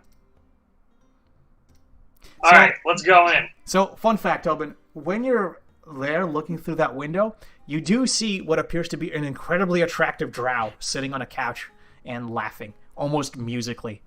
It almost hurts your ears just how pure the sound is. Is it so beautiful? It is piercing. Like, it's such high quality musical laughter that you're like, ow, that's not supposed to be possible for a human. Which is a drow, so. Yes. Yeah. Oh shit, Morden walked in through the back door. I'm opening and slowly, like, just crack and peeking through. All right. All right, I'm going into the front because I want to see more of that drow. Yeah, do it. Walk in. So, Morden, as you're exploring, hang on, I'm going to pause for a second. You enter in through the unlocked back door, and it's just like crates of food, just of all kinds of supplies as you're walking around there. You do hear noises up in front of you, cooking and just general activity, like someone's in the next room busy. Tobin, we will unpause. You walk in and you see a crowd of people, and most of the people are like well dressed. They look like they are like busy merchants or people of quantity and quality. There are some that look to be commoners that are sitting in the center table, like almost directly in front of you, enjoying a good meal, and the rest scattered throughout are look like they're doing their own thing. There are a few things that you notice immediately. One is the entertainer playing all the way up to the top. Appears to be like a human, just playing music and singing, and it's just really nice music. Just it's not the common barroom brawl kind of like almost like naval songs or songs to get people in the mood to drink and eat. This is music for entertainment's sake. It's a little different. To the left of you... Sorry, what? I was just saying, this seems like a weirdly high-class place for thieves to Yeah, hang out. that's what occurs. They're like, wait, this is a little odd. To the left of you, you see a strikingly beautiful man with a whole bunch of scars, just like sitting in almost like a pirate outfit, like leather boots, leather pants, like tight leather pants, and like a white shirt with a sword just buckled on his hip, and a striking drow with blonde flowing hair, wearing a silver mask, laughing at him while drinking some kind of wine.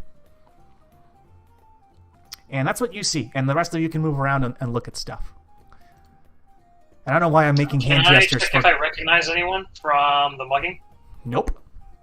Everyone looks a little different. You Okay. can make me a perception check just to see can I if do you it can too? find anything. Yeah, you can as well. Morden, hang on. We got to pause. All of you can make your checks. Morden, you open up the door and you walk into the room and you see an elf just kind of looking around like busy cooking. And then he notices you as you start creeping out and asks you, "What are you doing here? Who are you?" It's not the dwarf you're looking for.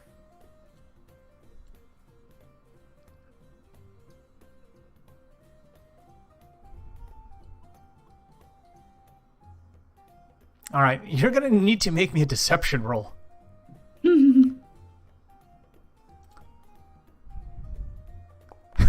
Oh my god.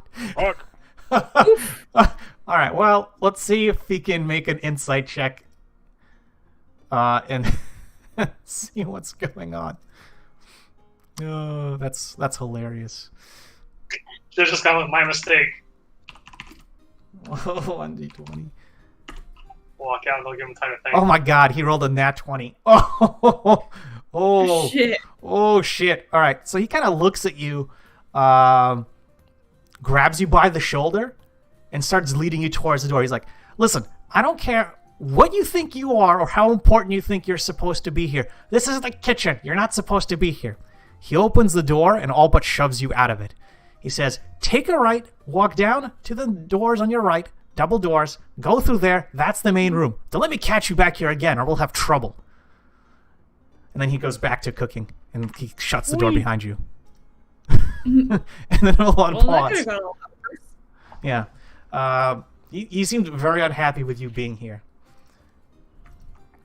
The servant that you see almost immediately outside of that room kind of looks around at you and goes, "Oh, you should not have done that." All right. And then the rest of you can move around. With Ileana, you look, as you enter the room, you have a sneaking suspicion you've seen some of these people before. You look over, and on the right-hand side, there seems to be some kind of creature that seems oddly familiar. And let me pull out the cast.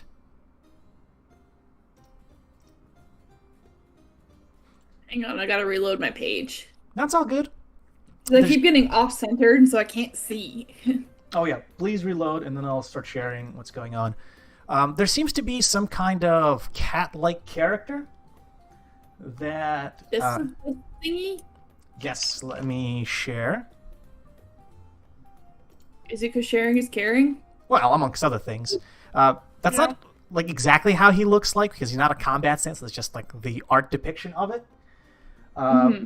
There looks to be like a feline person, but has unassuming merchant clothes with orange fur and white or black stripes, depending on where you look at it. He looks extremely nimble, and he seems to be talking to a well-dressed and almost like flamboyant orc, or half-orc, that's directly in front of him. And this cat creature seems awfully familiar. He also seems a little nervous as he looks over and like glances you out of the corner of his eyes. Gonna get a little closer. Yeah. I'm just gonna act casual, walk slowly, but keep my eye on him. Okay, yeah. The rest of you can move around and continue talking.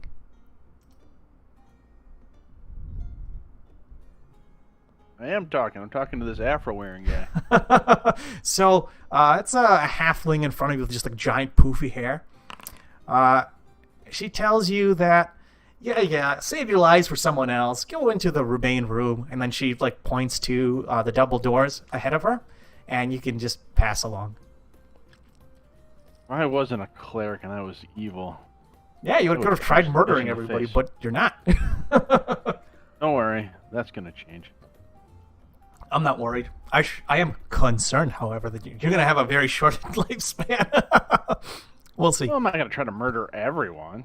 So you say. People. So you say. So as you look around, sorry, you're saying? I just asked if anyone else looked familiar. Yeah, you remember going shopping a few days ago, and some of the people here look awfully familiar, as if they're merchants that you've encountered before, and they're just hanging out. Yeah, it seems like most of the people here are merchants. In fact, the barkeep is the only one that's really just a barkeep.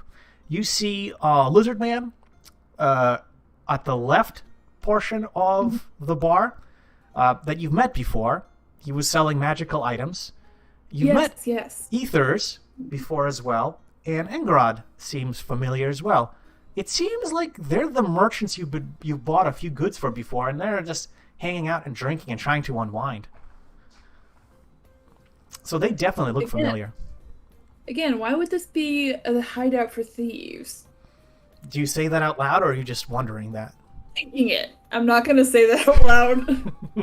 Thieves! Everybody draws knives. Oh my god, yeah, just scream that. Well, yeah, you are in the main room, and you can wander around. I'm going to go over to this table and ask if I can have a seat. They kind of look at you funny, and the one of the cat folk who looks at you and goes, "Buzz off, human. We're in the middle of business. We don't want you here." The person next to him, which also looks to be a halfling, kind of goes, "Excuse my friend, Sven is just very busy." And then as he says that, the cat's like, "Why did you tell her my name? Man, I've got reputation to uphold." And he starts like arguing with them. The half-orc just ignores you as hard as she possibly can. Well, I won't intrude where I'm not wanted. Gonna move on. Yeah, you make another perception roll as you walk away. I was gonna say, I'd also like to keep my eyes and ears open. Ooh, nice roll. So with 19, you notice that as soon as you move off, 7, the catfolk, seems to relax substantially. All right, you see the guard walk in, and Colleen, make a perception roll.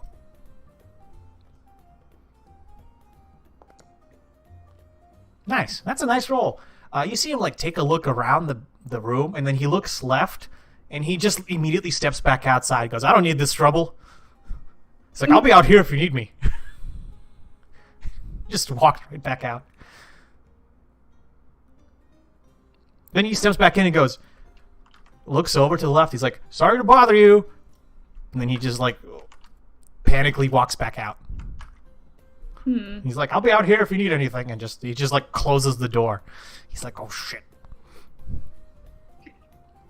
How did we know that this was the place? The bandits themselves had a note. They had a note specifically indicating the large inn outside of town, and this is the only large inn outside of town. Did the note say anything else on it besides an inn outside of town? No, those are the only descriptions you've had. You can look around and see what's going on. Kalium, you notice that the guard just like freaks out as he looks to the left, and you see the man that was sitting there drinking gets up and goes, "Ugh," like grunts with annoyance, walks over to you, goes, pats you on the shoulder. He's like, "Don't worry, I'll sort this out. I'm just resting here. It's not a big deal." And he walks out and starts talking to the guys. He goes, "Hey, listen, buddy," and then closes the door. And then the rest of the conversation is kind of muted because he's talking to the guard. Can I make a perception or investigation to listen in? That depends. How do you want to listen in? Let's get closer to the door, but not like putting my ear on the door. Who has the note? The note? Just the guards like kept it. It's just a miscellaneous piece of paper. So technically, all of you can have it. Like, it's not a big deal. So you can make me Actually, no. The perception roll you rolled is good enough. Well, that's even better. You kind of listen, and you hear the strange male with all the scars talking to the guard and just like reassuring him. He's like, listen, don't worry. I'm not here to cause any trouble. I'm just around trying to relax. I'm having a drink with my girlfriend. It's going to be fine. You don't have to worry. I'm not here to do anything, and I'll back you up if anything happens. It's cool. We're cool, right? Right? Come on, buddy. It's okay. And the guard just keeps going, yeah, whatever you want, you say, sir. Whatever you want. I don't want to get into this kind of shitstorm that could happen with you around. I just don't want to deal with it. Please, just leave me alone. And the guard and the man just keeps trying to reassure the guard. And this goes on for a little while. All right. What are the rest of you are doing? To go up to... Oh, sorry. Go ahead. I get a drink from the barkeep. Yeah, the drinks range from relatively cheap, just like 2 copper for a flagon, to about a gold per bottle for some of the good stuff, if not higher. You see like some of the prices, because he does have a little postcard with a price list. Some of the wine gets into like hundreds of gold. Just like an ale or something. Okay. Make a perception roll for the wine list. The wine list? Okay. Yeah. You'll see in a second. No, you don't notice anything too expensive or too interesting. You just see the prices for some of this stuff, and it's just way out there. Yeah, you can pay off a few copper to a silver to decent wine or decent mead, whatever you want. I'll take a decent mead. All right. And bartender pours and hands it over and just nods at you politely. How much was it? Decent mead would be like, let's call it a silver. It's a large portion too. It's like 16 ounces. Silver is 10 copper? Yes. No, yeah, silver, 1 gold is 10 silver? Yes.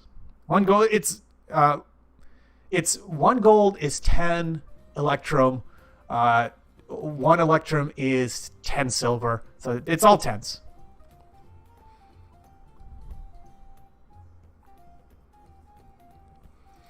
All right. Morgan, you walk in your armor and sit down, and you see a gentleman next to you kind of look you up and down, considering you're still wearing full plate, and he's just like in casual like dinner wear. He goes, you seem oddly familiar. And he'll strike up a conversation. Nice. All right. The scraggly barkeep just nods at you politely and takes the silver and gestures to make yourself at home.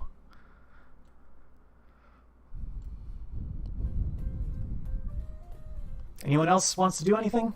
I would like to approach the barkeep and order a drink. Sure. He takes the piece of paper that had the drink menu and kind of slides it over. He says, take a look and let me know what you want. And you can also make another perception roll to see if you find anything good on it or anything Yeah, that'll do it. You look around, and most of the stuff you're not really too familiar with, but some of the stuff towards the top is labeled blood wine, and that has some really eye-watering prices on it per glass and per bottle. Most of the stuff is just relatively cheap to medium pricing, but some of the most expensive stuff is, again, like hundreds of gold. But from what you remember, blood wine is for vampires. Interesting. Do I recognize the guy next to me? Yeah, he's one of the merchants you've encountered. If you went to the shop street, Engrod, sells stuff. He's a merchant.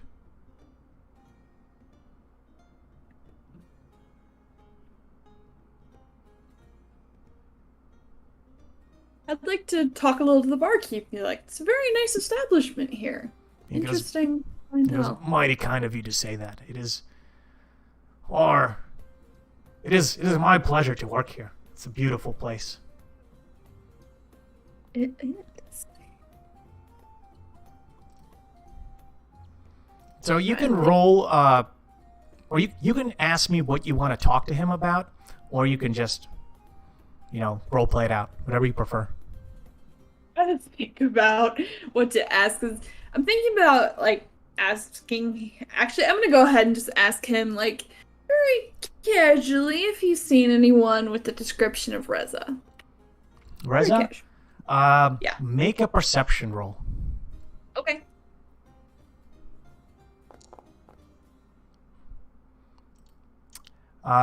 He seems kind of puzzled. He's like, really? I don't think so. No strange cloaked figures, that's for sure. Tobin, since you're right there as well, make another perception roll. Yeah, okay. Maybe you'll. 15. You see him twitch, like an eyebrow twitches just imperceptibly. Not sure what it means. Yeah. All right. You can think of any follow-ups. Morden, you recognize that Egrod is a merchant. He sells clothing and fine wares on the shop street.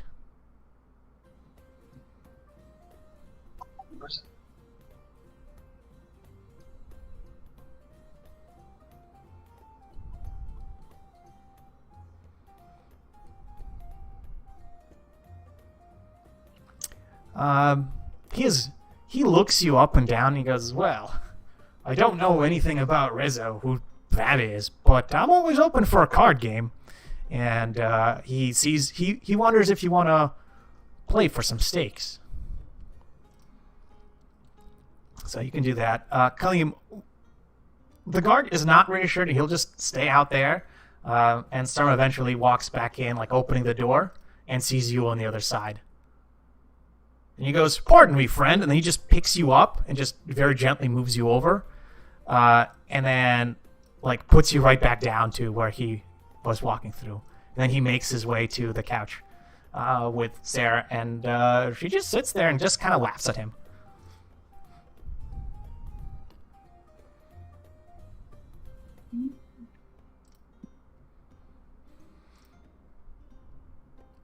Gonna sit at this table and just kind of sip my drink while I look around and try and see if I can pick anything else up. Sure.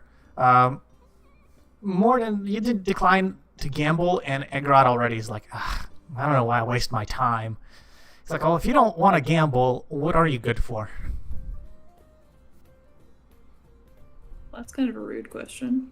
He is a half-elf or maybe a full elf. It's hard to tell, and you know that they can be arrogant pricks. Yeah. I'd like to ask the barkeep if he has any rooms available for us for a little bit.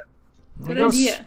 Yeah, he says, certainly. We have a beautiful, several beautiful rooms open upstairs. Are you looking for the master suite, one of the other larger rooms, or just a place to spend the night? Just a place to rest for a little while. Doesn't need to be too fancy. Sure. And he goes, every room is a gold. If you want a bath, privacy depends on how much you'd like to pay, but basic room is a gold. For single, twin bed is 2 gold. King size, we offer no queen size beds, sorry, is 3 gold for the night. And that includes 2 meals, breakfast or brunch, and then lunch or dinner, as well as a fairly decent wine vintage, whatever your choice. Okay, yeah, I'll take a room for a night. Sure. You can mark off gold for the cheapest rooms, and he tells you that if you go through the double doors, you can head upstairs, and there's rooms in there.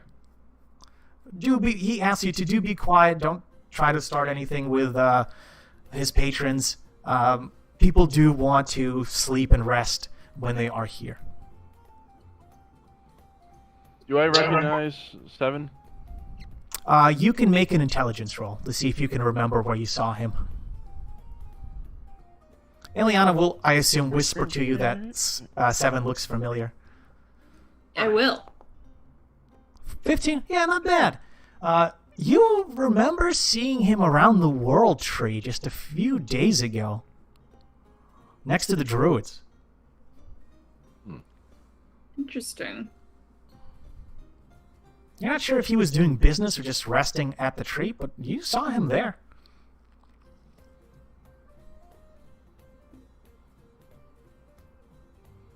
And after Morden leaves, Engrod looks over to Juliana goes and asks if you'd like to play a card game.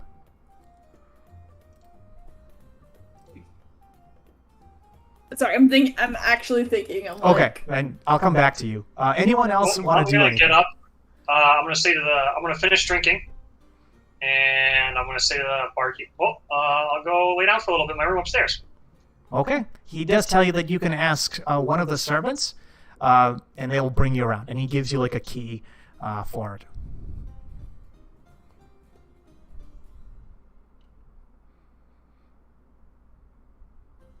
I'm going the wrong way. Yeah. So it's this way, the doors, and then there's stairs towards the end of the room. So the stairs are over here. And Not by this person. Hello, sir. What room is mine? And I'll show him the key. oh, he goes, oh, certainly.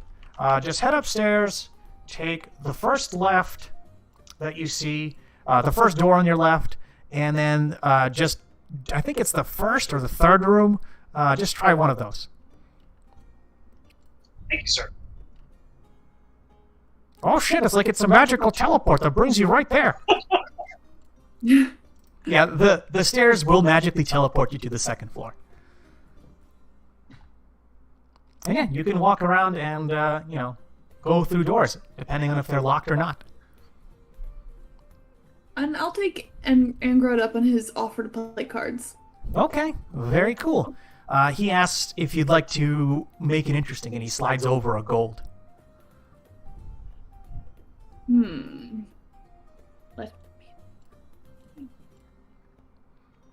So hang on a second. While you think about it, someone opened up a door to... I'm opening all doors. Yeah. So let me drag you back here for a minute. So you open the second door instead of the first, because the first does open. It's not locked. You open the second door, and you saw a dwarf, like, with his back towards you, like he's getting something out of a chest, like he's storing clothes in. He's, like, almost spooked, jumps up, and rapidly turns around. You can make me a stealth check to see if you can close the door before he notices, or before he sees who you are.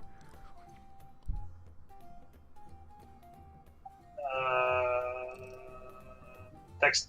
Shit. Nope, just stealth. Very bottom. Skills. There it is. 18? Yeah, all right. So you slam the door closed, and if you want, you can mutter real quick. Sorry, wrong room. And that's it. Now you may For the bathroom. Yeah, now you may continue. Yeah. You hear like confused grumbling from inside.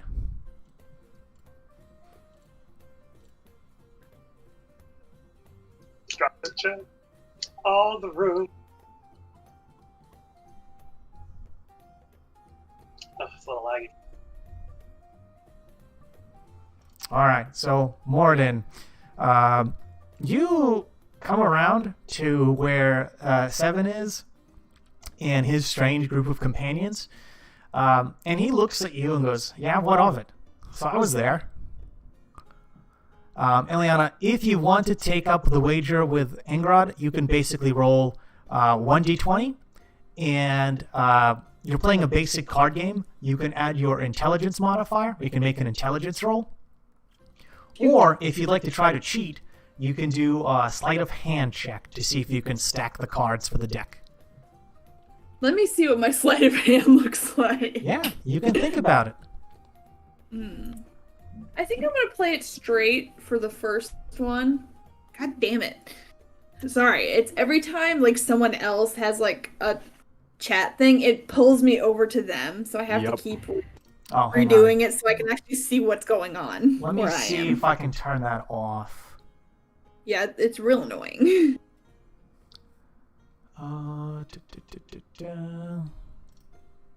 Okay, I didn't realize that was bothering people. If you do have stuff like that happen, do let me know. All right, I'm gonna roll. Speaker. How do I roll a d20 on this one? So you can, in the chat or text bar at the bottom right-hand corner, do slash. Bottom right, yeah. Slash. Do roll space 1d20. Ooh, 14 to 14. Is it 1d20 as like one word? Yeah, you just did it. Okay. No, it's you can do 1d20, you can do the number 1, the letter D, and then 20. It's whatever side of die you want to use. And it's still pulling me back when people do in the text. Still? Oh, damn. I might have to refresh the thing. I saved the changes. Alright, we may need to refresh the page in order for that to stop.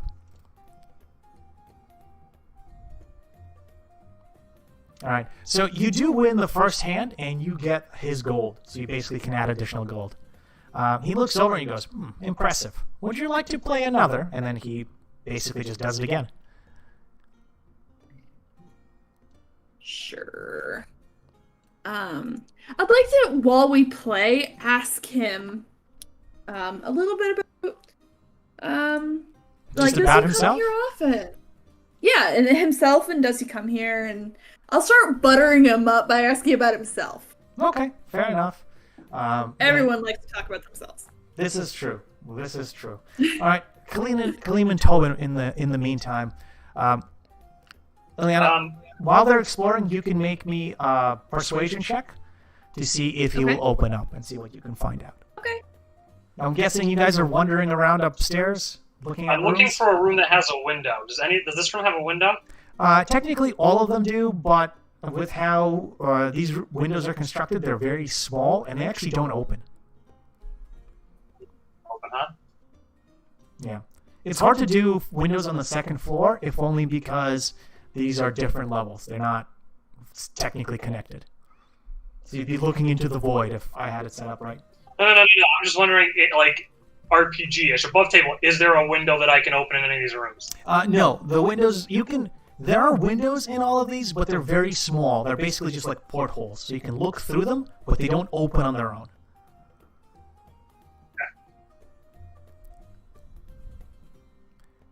You do notice that in these smaller rooms, like, the walls are fairly thick, and the windows are small, so they provide a little bit of light, but they have like a little blackout curtain on them so you can close them and sleep without problems.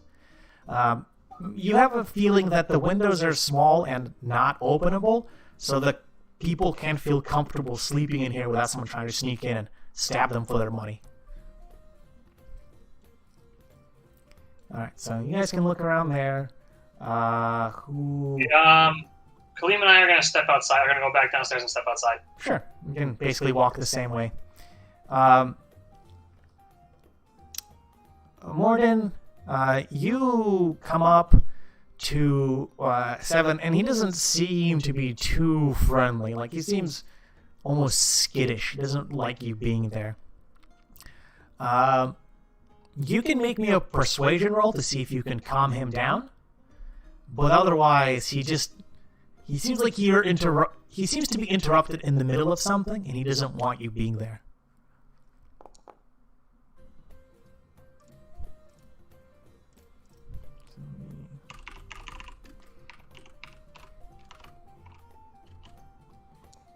Now, he does not come down. He does not want you there. He kind of looks at you and goes, yeah.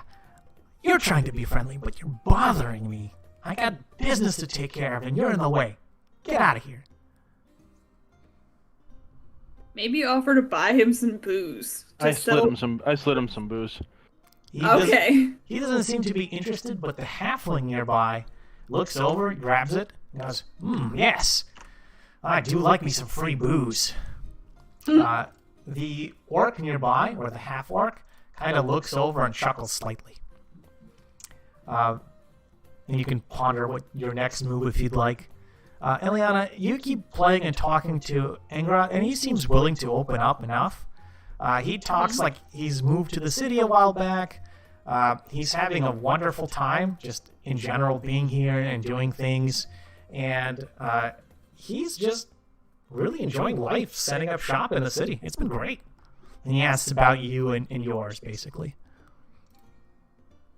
I'm gonna just kind of see if I can deflect his question a little bit and be just like, "Oh, I'm not that interesting." Okay. And okay. I'd like to ask him about the inn. Like, does he come here often? It seems very nice. He goes, "Oh yeah, it is. I've been coming here for the last 2 years. We have a merchant convention periodically. Just a group of us that work next to each other. It helps build a sense of community, and just in general, it's just nice. I always feel paranoid whenever I'm here. There always feels like there's something nearby stalking me, but other people aren't having any issues, so it just might be my natural paranoia." Huh. Have you felt this every time you come here? That sounds frightening. He's like, "No, not just here. I feel like something's stalking me, but I can't find it." You feel it all the time? Yeah. It's a problem that I have to take care of. I just don't know how yet. I'll figure it out. You must be brave. Like, well, I'm certainly no braver than any other, but I do try. And then you can make another roll off for him. See if you can win some more of his money. And what's persuasion? No, it's an intelligence roll. Just okay. Intelligence. It's basically gambling. You just have to outroll him. Okay. Oh, or just roll a d20. Yep. D20 plus your intelligence modifier. All right. Oh no, you lose. You rolled a 9. You rolled a 6. So you effectively lose that 1 gold that you. Basically swapped with him. My modifier is 2. Yes. So you have a 6. Yeah, 6 versus 9. So unfortunately, you lose. Okay. So, darn it. it's okay. You're gonna spend some time talking to him, drinking, and just in a fairly relaxed atmosphere. All right, Kaleem and Tobin, you're outdoors, and because of how you traveled and what you're doing, it's gonna take you a few minutes before you can act again. Morden, what are you doing? I'm trying to figure out how the hell I want to freaking roleplay this. Okay, should I come back to you? Based on... Yeah. Okay, I'll give you another minute then. All right, so then Kaleem and Tobin, what would you like to do? So what I've done is I've taken out my homunculus. Mm-hmm. It's a small little mechanical bird. Mm-hmm. And I want to try to have it fly up and kind of peer into the second-story windows to see if I can find Reza. Okay, yeah. So the homunculus goes up, and you can make an investigation roll. I think it does that. Give me a second. I don't. Yeah, between it flying and it climbing, it can make it. It'll be fine. Oh no! Like I think I can talk to it, something weird like that. Yeah, you have a telepathic bond with it. Okay, there we go. Yeah, that's what I wanted to make it do. Okay, make an investigation roll with advantage because you are effectively using this thing. Ooh, not bad. 2 of the exact same rolls. Nice. Okay. And then I'm nearby Tobin just so it doesn't look like he's suspicious, just having casual conversation. Okay. You're providing him cover. Okay. Great. Exactly. Yep. Yeah, so the homunculus comes up and it starts peeking around through the upstairs windows. It goes around, and on the east side of the building, there are 3 large rooms that it can peek through. And the windows are bigger for these rooms, and they do open, you think on the inside very slightly, like they have a little latch that you can prop it open, but not enough to climb through or do anything. It's just enough to let the fresh air in. They look rather large and well appointed. Like they've got nice sitting chairs. Some have a workbench. Others have large dressers with apparently chessboards on them. And as he goes around to the north side of the building, above what appears to be the kitchen, there is a bathroom in the sense that it is an actual bathing room. It's a chamber that has two large tubs, what appear to be copper tubs, with water. And it has a moment like it sees the door open and close as if someone's walking in and out, but it doesn't quite catch who's doing it. It looks like there's a bathing area like for rent that you can purchase and just relax and just swim in and just clean yourself, either in privacy or with company, depending on what you pay for. The final room on that section, as it heads to the west, is a much larger room. It's like the king's suite, and it appears to be some kind of nobles in there who is just waiting for something. He seems to be either eating or working on the desk, and he's dressed in very fine, like, outfit, like regally almost. And again, there's two large windows in there looking into the room. One of them is just open very slightly, so the air comes in. But again, it's set up in a way that it can't be open fully to get in or out of. And as it circles the building, the other rooms on the side are just like single or double occupancy, and they're fairly small. None of the rooms that you've looked through have Reza in them.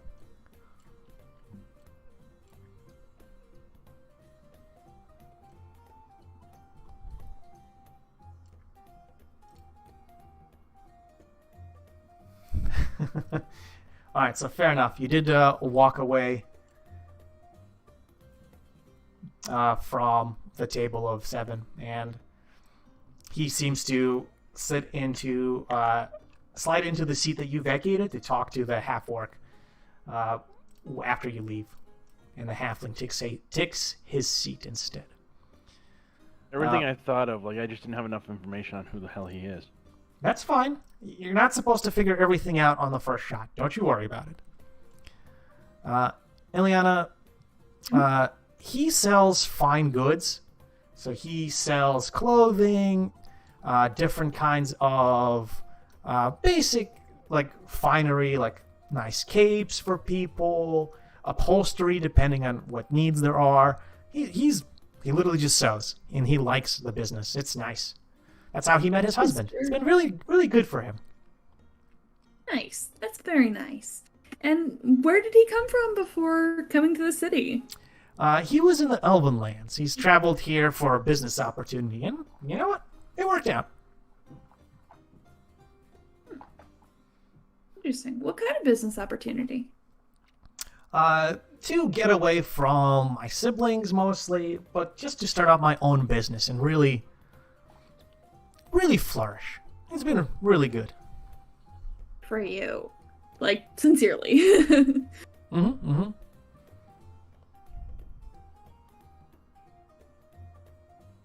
Yeah. So, as you guys are discussing different things, the guard that was outside kind of like shuffles in and stands to one side of the door. Like, he's finally, like, come in and just like looks around briefly, just nervously almost, and he's muttering to himself for a bit.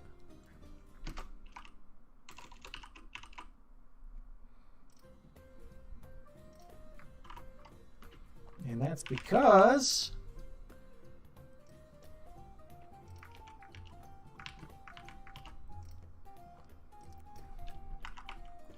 just moments later, what looks like a bunch of ruffians like walk through the door, and they start looking over at clearly the very wealthy merchants here. And the bartender. Recognize the ruffians? It looks like a bunch of thugs. Like, it looks like a bunch of just kind of generic thugs. Yeah, just literally a bunch of generic thugs. Like, they're gonna try to intimidate and threaten the place to take money, and the guard just backs away from them because there's a whole bunch of them and one of him. Does the guard need to go change his pants now? Well, I mean, it's one generic guard and a bunch of generic thugs, so it's not a pleasant situation. The barkeep goes, "Oh crap, not again," and he seems annoyed and frightened. but that's right before like you. So you call over the barkeep and ask him for some information. Slide over the gold, and he asks what you're looking for. And just as you're about to tell him, that's when this is happening. And we'll pause for a second here. It is already 4:30. We can start the combat and like the encounter today, or if you want, we can continue this next time, depending if people have time. I'm easy like Sunday morning. I'm good to continue. I don't mind. It's all up to Mr. Quiet over there. Yeah, I'm doing work, man. Yeah. I get another half an hour, I guess. Okay. Yeah, that should be all it takes, if not much faster. So we will jump into initiative order. Let me grab everyone and activate. I mean, we're outside. We don't know what's going on. Not yet, but I will put you in the combat tracker if only because we can act on initiative.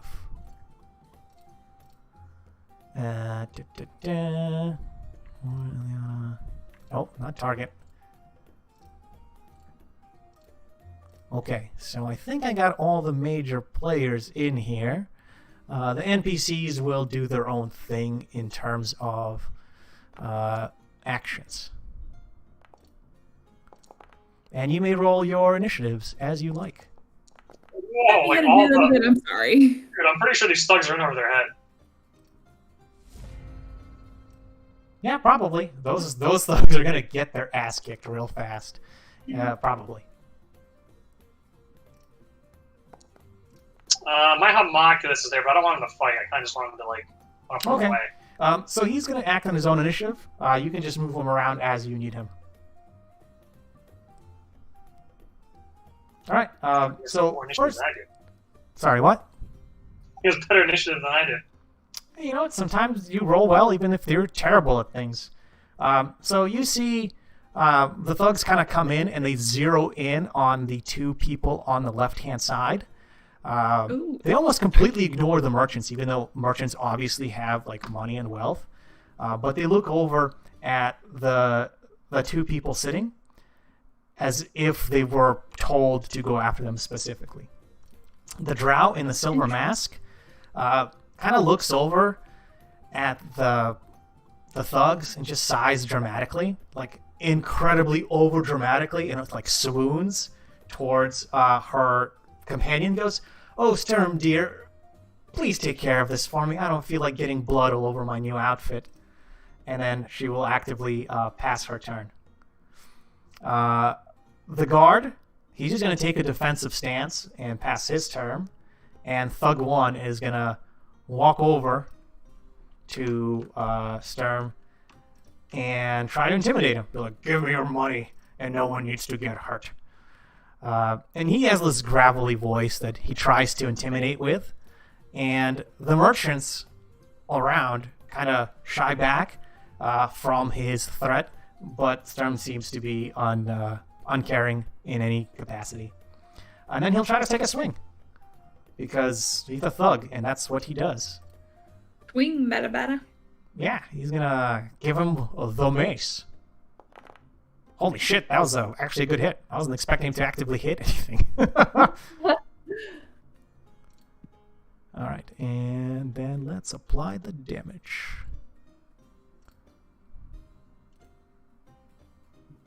Why is it not letting me apply the damage? Did that stop working? Are you feeling damaged, sir? I mean, not really. Since minus 11. Nope, that's not what it's supposed to do.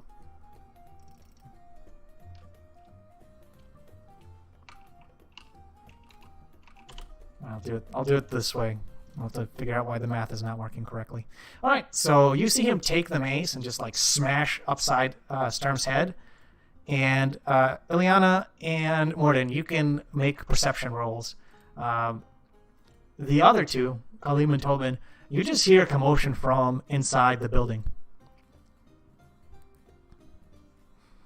All right, and Morden. I'm working on it. This darn bar's in my way. Oh, Sure. sorry. Okay, You yeah. just see a big swing connect. Eliana, you see the swing connect and like a little blood comes out, and you're just like, wow, that didn't look effective. That didn't look effective at all. And that's it for that His thug. brains should be on the floor. Yeah, like there should have been way more effect than that, but there really wasn't a lot. All right, Tom, you can move your homunculus as you like. How did it go over here and take a look in the window to see what's going on? Yeah, all right. So, with it looking inside, you can see there's a bunch of what appears to be angry thugs trying to intimidate and steal people's money. And you see one of them, like, out of the corner of your vision trying to wail on somebody. Not today, Satan. Basically. All right. And I'm assuming that's all you wanted to do?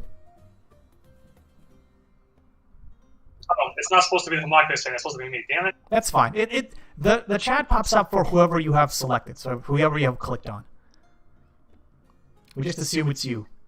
All right, Kaleem, you're up. Can I start moving toward it? Can I start moving toward No, the, because your homunculus goes on its own initiative. Oh, yeah.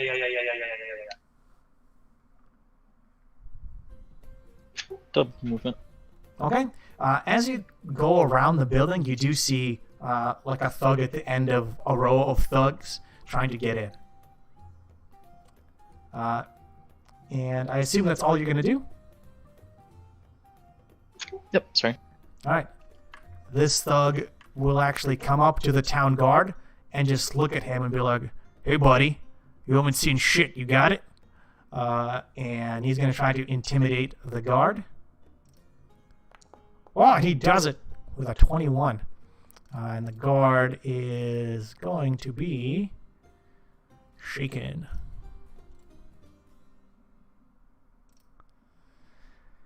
He's going to be afraid. All right, so that is all he's going to do for his turn. Stern is just going to get up. Ignore the first guard. Oh, don't want to rotate his frame, I guess. And just walk over to, just completely ignore him to the rest of the group and be like, why don't we take this outside? And then he's going to just push his way through all of them. Gonna To- sprint out. Yeah, he's just going to walk through them like they weren't there. He's going to need to make a bunch of saves. So, strength check. Wait, he's just leaving his girlfriend? No, he's literally going outside, like, to bring them all with him. Ah. All right, 24 for the first one. 6 for the second. Whoa, that one. All right, so he pushes through the first one and actually gets stuck in the middle. So I'm going to have to move him like that. He almost looks characteristically puzzled. Like, what the hell just happened? Like, some fool dared stop me? And then all these guards will... Yeah, that misses. This guy gets attack of opportunity as well. That misses. And that guy doesn't get anything. Alright, so 2 of the thugs just like take wild swings at him and either bounce off his very fine shirt or like hit him, and it just doesn't do anything by appearance. Alright, Ileana, you're up. Okay.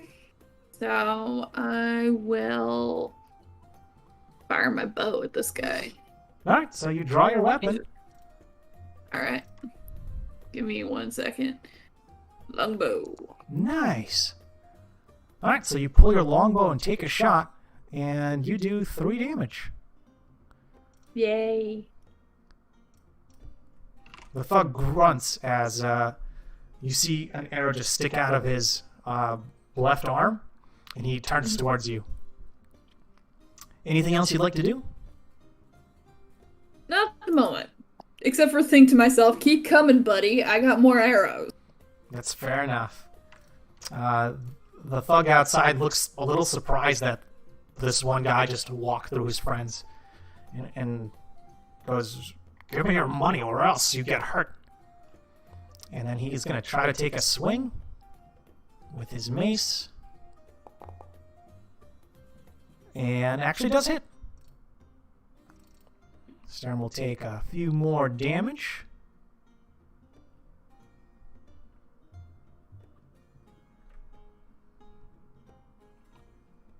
I can help if I can type the right things. Okay.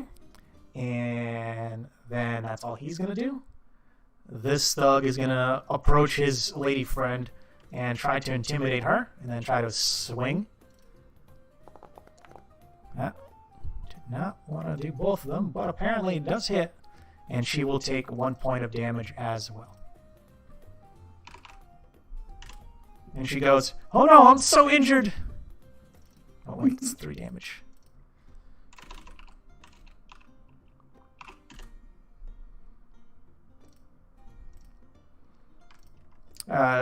Next up, Morden.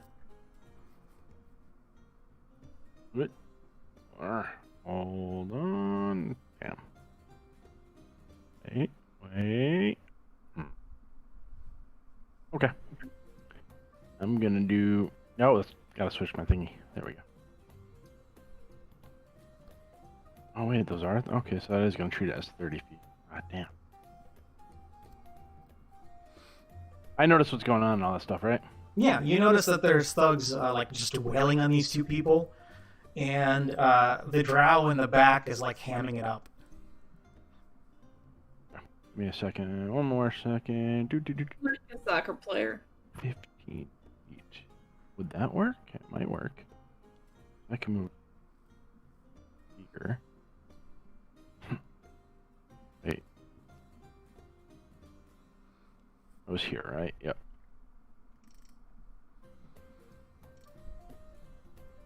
This. I want to see if this is gonna work if I want it to.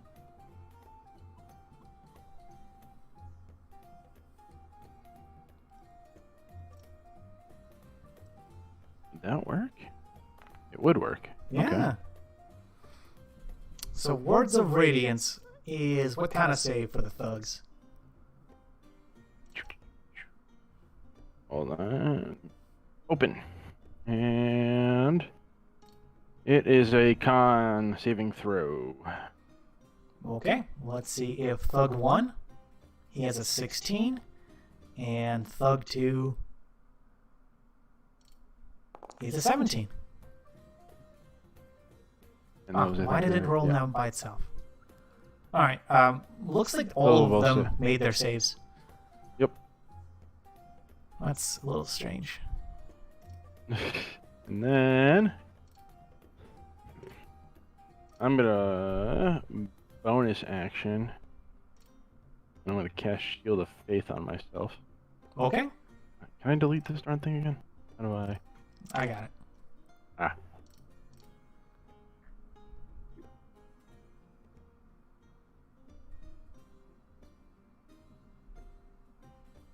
Sweet. How do I end my turn now? Oh, there it is. Alright, I got a double action, dash. Damn it, none of these spells actually increase my AC on the list. You're already so full of magic it doesn't do anything. I have 21 AC. Alright, that's all I can do. Okay. Then this is now the last Thug's turn. He looks over at you and like steps away from Stern just to get at you. And Stern just turns around and punches him in the back of the head for 6 points of damage. Nice. And this Thug is going to take... Why did it do that? Come on. And you just see him go, ah! Just from a simple blow. Almost like a casual blow. And then the Thug is going to try to whack you with his mace. Whoa, he actually hits. And you, sir, take 7 points of damage. I have 20. If it equals it, it actually hits. I can't Yes, remember if that. it equals, it hits. Word.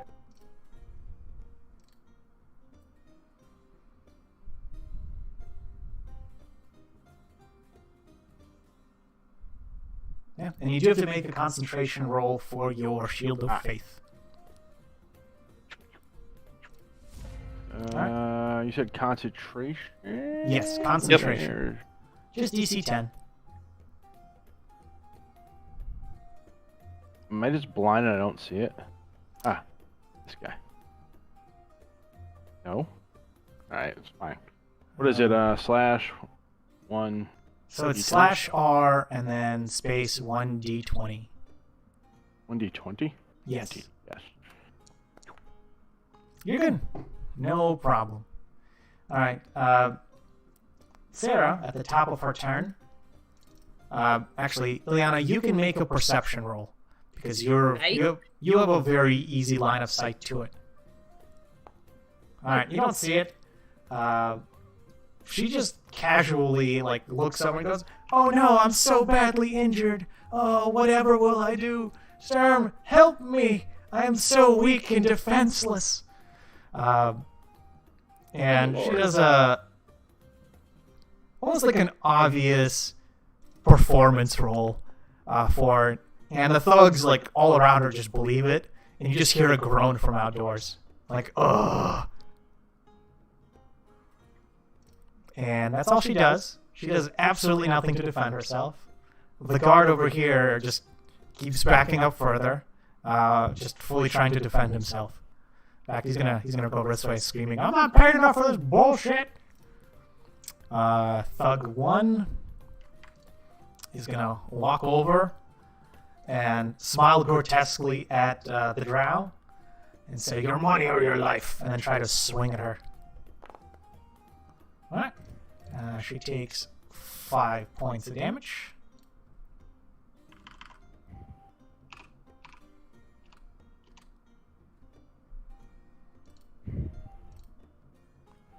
And then it is the homunculus' turn outside.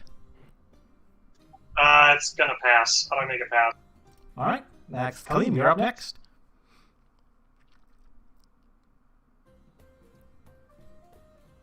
If I stand here, am I able to see both of the thugs on Sarah? Yes, they are just wailing at her, and she's just dramatically reclining on the couch. You can basically see what you actually see. So if you get any line of sight of them, you can target them. Mind you, there is an actual window there. So if you're firing anything, it's going to destroy the window. Okay.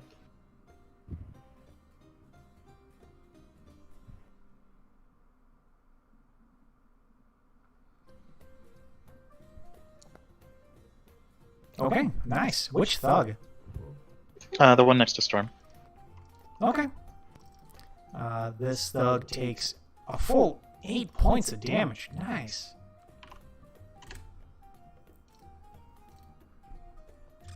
He seems to be badly injured at this point with how much damage you've done just from that one shot.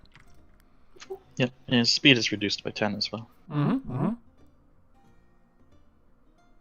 Alright, this thug just starts ignoring the fleeing guard, walks back, and he can't quite decide what to do.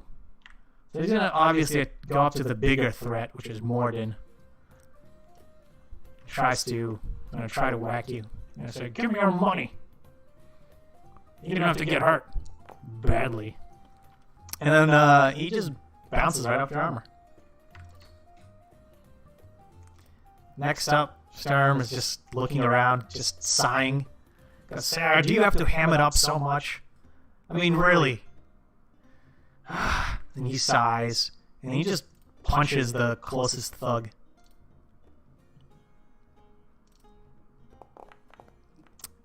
Alright, now he hits for another 6 points of damage.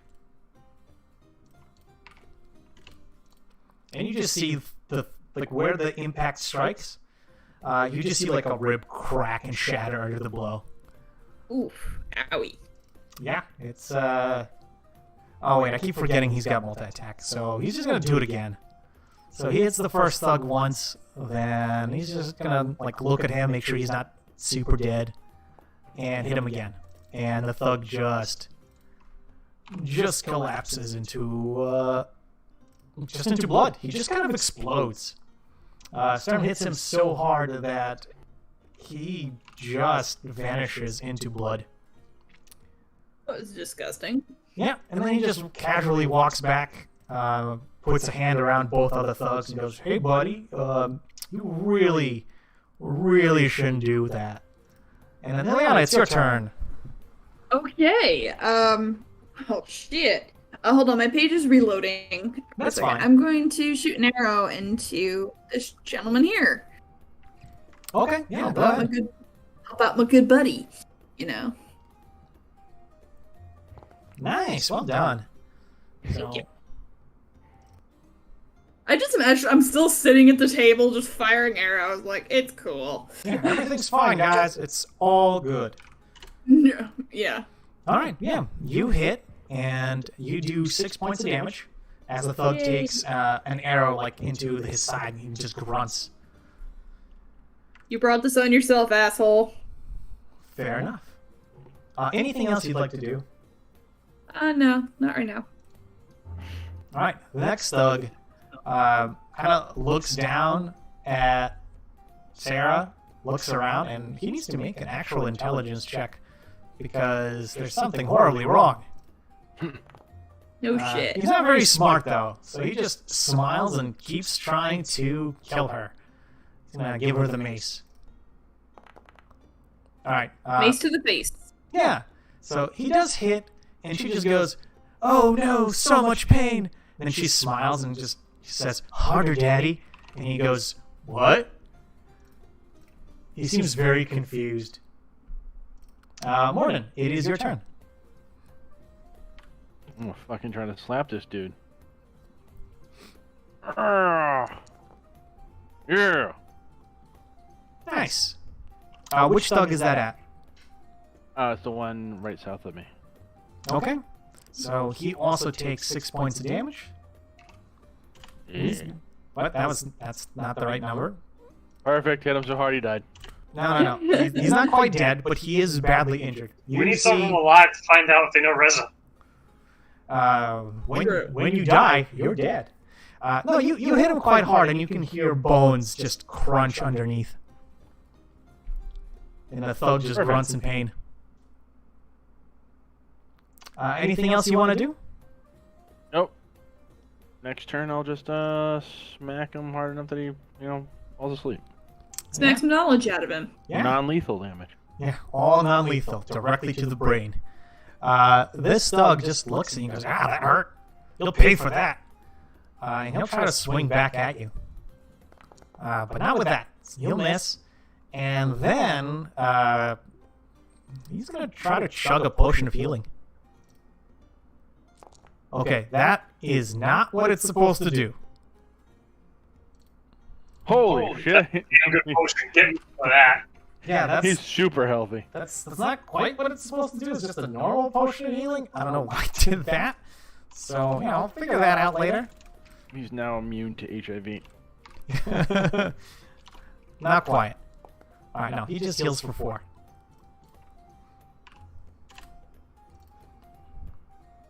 Alright, and that's all he can do. Up next is Sarah up top. She just, once again, decides to do performance. Now, and this time, you blatantly know she's hamming it up. She goes, "Oh no, I'm surrounded by these strong, muscular men, and they're just hurting me so bad. Oh, whatever will I do? Help me, my knight, help me!" And all of you can hear it, and it's just like delivered in such a tone of voice, like, you're like, nah, that's fucking bullshit. What's going on? Yeah. And she does nothing again for the turn. The guard just stands there, kind of shaken and confused. And next up is this thug, who will now try to make an intelligence check because something is going horribly wrong. Hey, he gets it. He's like, you hear him mutter, "Well, this isn't what we were told. This isn't what we were told at all. I didn't sign up for this." and then he tries to leave. So he's going to try to go here. He's going to try to go right like that. And when he tries to leave the square, Sarah is actually going to try to just shank him. So she actually does manage to hit the guard, but misses Morden. And you see him grunt in pain as she just whacks him. And he can move himself over here. And that is where he will stop. Next up is Homunculus. I'm guessing he doesn't want to do anything. Yeah, it shouldn't, you can remove it if it gets annoying. Alright, I'll just skip its turn. You're like this hunter that I remember that didn't use her pet. Homunculus doesn't really do anything. You can still claw at things, I think. You can make it fly around, but this is giving me the only vision I have of inside.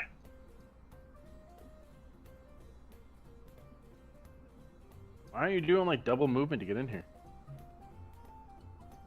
It's not my turn. I already did double movement to get where I am.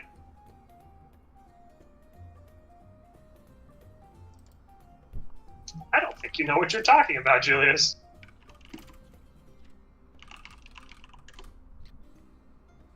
What would you like to do, Gleam? Magic missile to both targets that I can see in front of Morden. Sure. How do you want to split it? One is going to be to the closest to Morden, and then 2 to the one closest to me. Okay, go ahead. Okay, so 8 points of damage to this jerk, and then 5 points of damage to this jerk. Yeah, you can see them. You stretch out your hands, do the arcane gestures, and just pulses of force just strike these fine, upstanding citizens. And you can hear just thuds of grunts of pain. Just Then you see blood start to leak out.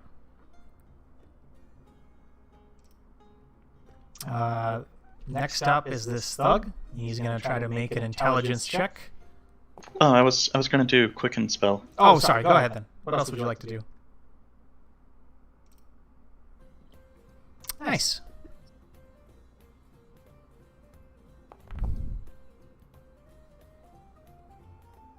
All right. Well, that double targeted the thugs. Which one were you looking to kill? The one closest to me. Okay, so that would be 7 points of damage to him.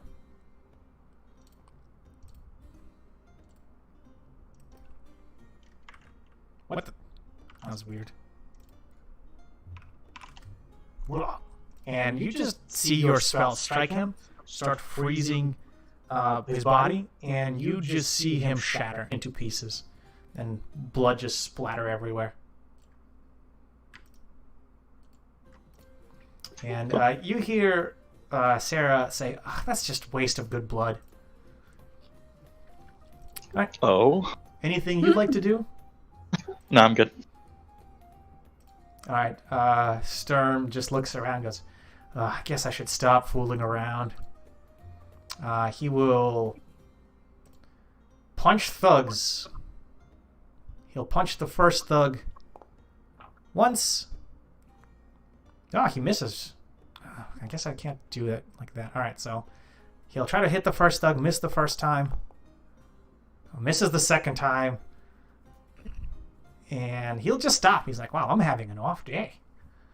Missed twice. Oh, this is. And then he'll do nothing, just being shocked at how much he missed. Eliana, you're up. All right. Arrow to this dude. Because he All right. fucking should have won by now. Nice. Thanks. You do a hit. How do you want to kill him? Shot right through the eye.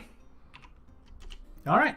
As he turns around to look for what shot him the first time, you took that moment and just adjust your aim, and your arrow flies true, striking him directly in his eye and piercing his skull. He has that moment of stumbling where he's like, whoa, and then collapses. Getting rid of whatever brains he had. Yeah, he's just not getting it. What little brain, I guess. This thug is going to try to make an intelligence roll, see if he figures out what's happening. He's having a bit of a rough time trying to figure it out. So he just keeps wailing on Sarah, and he's not really doing anything. Morden. Apparently his brain's communicating with the rest of himself by parcel post. Yeah. He's missing the point. Yeah. What would you like to do? Is my normal attacks, are they not? Can they be non-lethal? Like I mean, you can try to do non-lethal damage. I'll say that you can do it if you attack with disadvantage.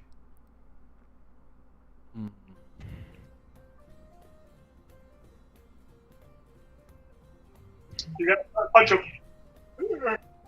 What, Tom?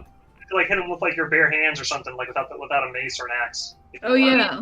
Yeah, but that does shit for fucking damage. You don't want him. You don't want him dead. I guess I'll fucking unarmed strike him. Or, I mean, technically I can hold person, You could.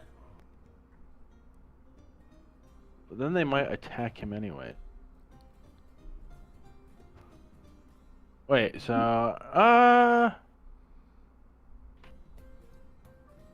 okay, yeah. I'm gonna cast hold person on this guy. Do it. So assuming you put away your weapon, and Yeah, I just drop it to the ground. okay. So the thug Easy. fails. He is now incapacitated. You definitely have him held. I don't know if you'll let me, but can I use like a bonus action to shackle? No, that requires a full action. But he's not doing anything. He is effectively paralyzed. Actually, he'll be restrained if anything. Actually, he. Let me see. Hold on. Yeah, it does. I think he can get out. Should of be. Yeah, it should be incapacitated until he succeeds. Mm-hmm. There we go. All right. So yeah, I guess. No, it's paralyzed. Okay. Paralyzed I is guess so. better. I'll wait. Yeah, you don't have to do anything. You could say that, hey, this guy is paralyzed. Like, lock him up. Motion to the guard. Be like, come, do your job.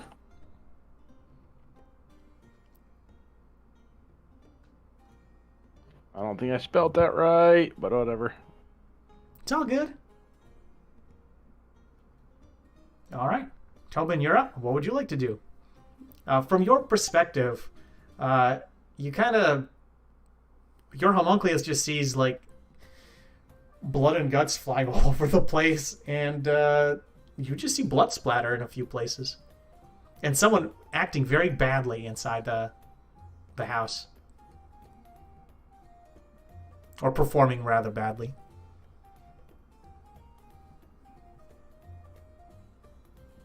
I had to walk in, and I had to dash to do it, but dash in and look around.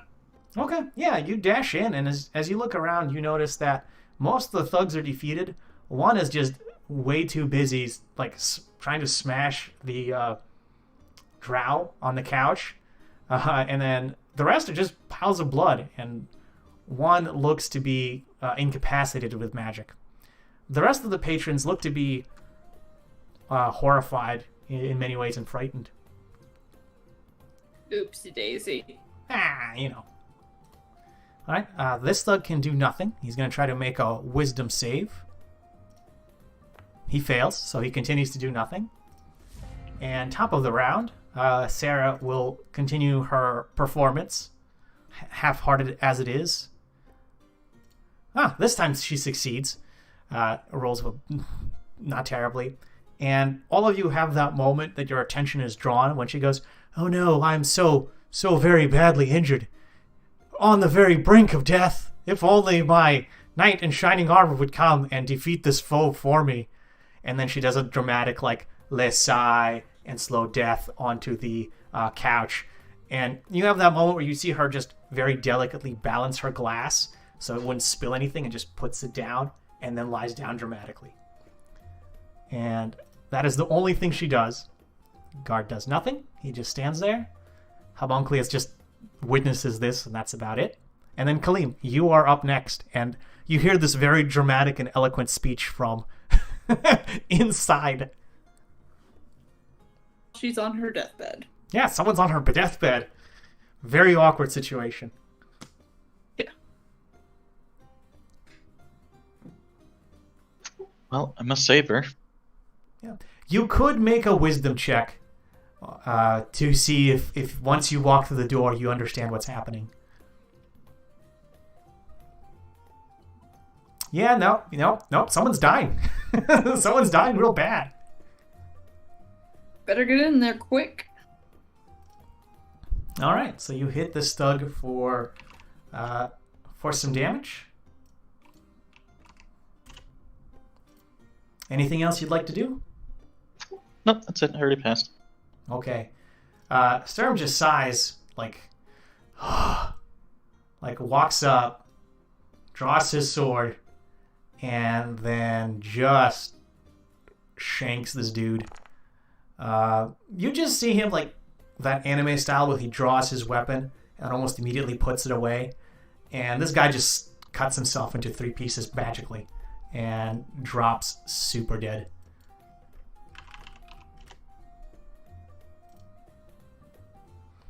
And that effectively ends combat. Damn. And then you just see Sturm like look over at Sarah. It's like, do you have to do that every time? I mean, literally every time. And they just start bickering in the background for a few minutes. You have enough time to tie up the wounded thug. And the guard eventually snaps out and comes over to help put him away. Kaleem, when you say her life was in danger, good sir, Sturm just gives you this withering look like, yeah, okay. Sure, buddy, sure.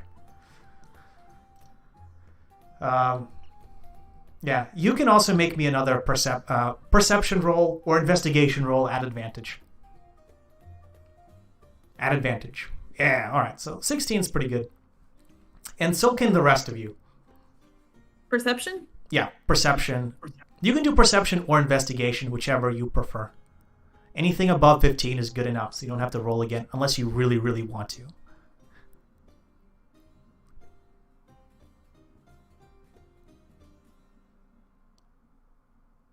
All right. Morden, you just are the only person left. Unless you'd like to pass the roll and not roll at all. Oh shit. What am I rolling? Perception? Yeah, perception or investigation. Yeah.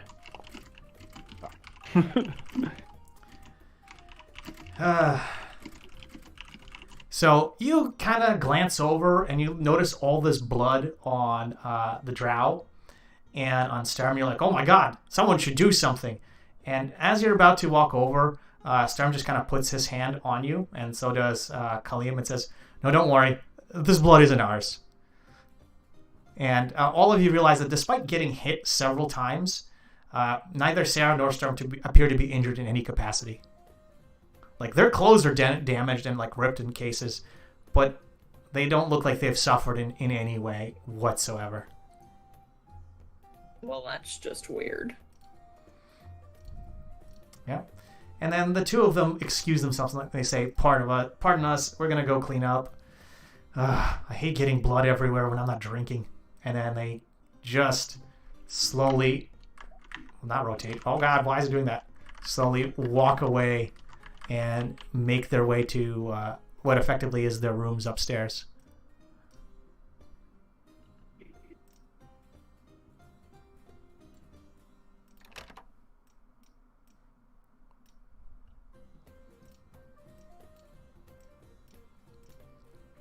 Alrighty.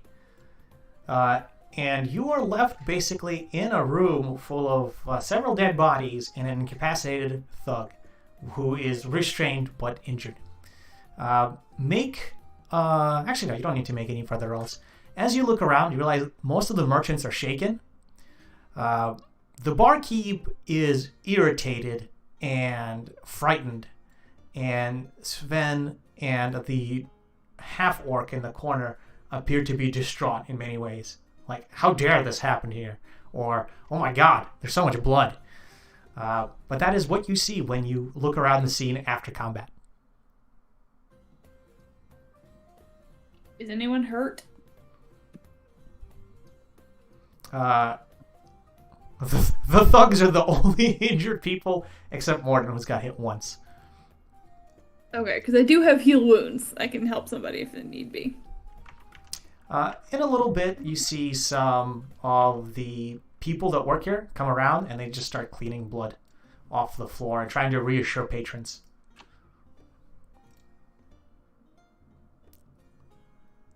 Now I feel vaguely awkward having murdered one of the thugs. You had it coming. You had it coming.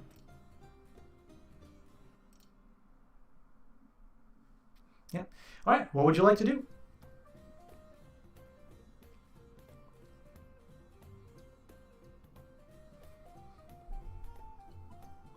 Do you It's mean a little the- after 5. Tom said he had another half hour, so he might be ready to call it here. Okay. So We should probably not interrogate this guy inside here. Okay. Agreed. Let's do this. We will pause the game here. You have just defeated a bunch of thugs that burst in at the inn and made pretty quick work of them. You did encounter some very strange people who seemed to be the obvious targets of these thugs, but there was something really odd about the whole situation, as if like they weren't in any real danger at any point in the encounter.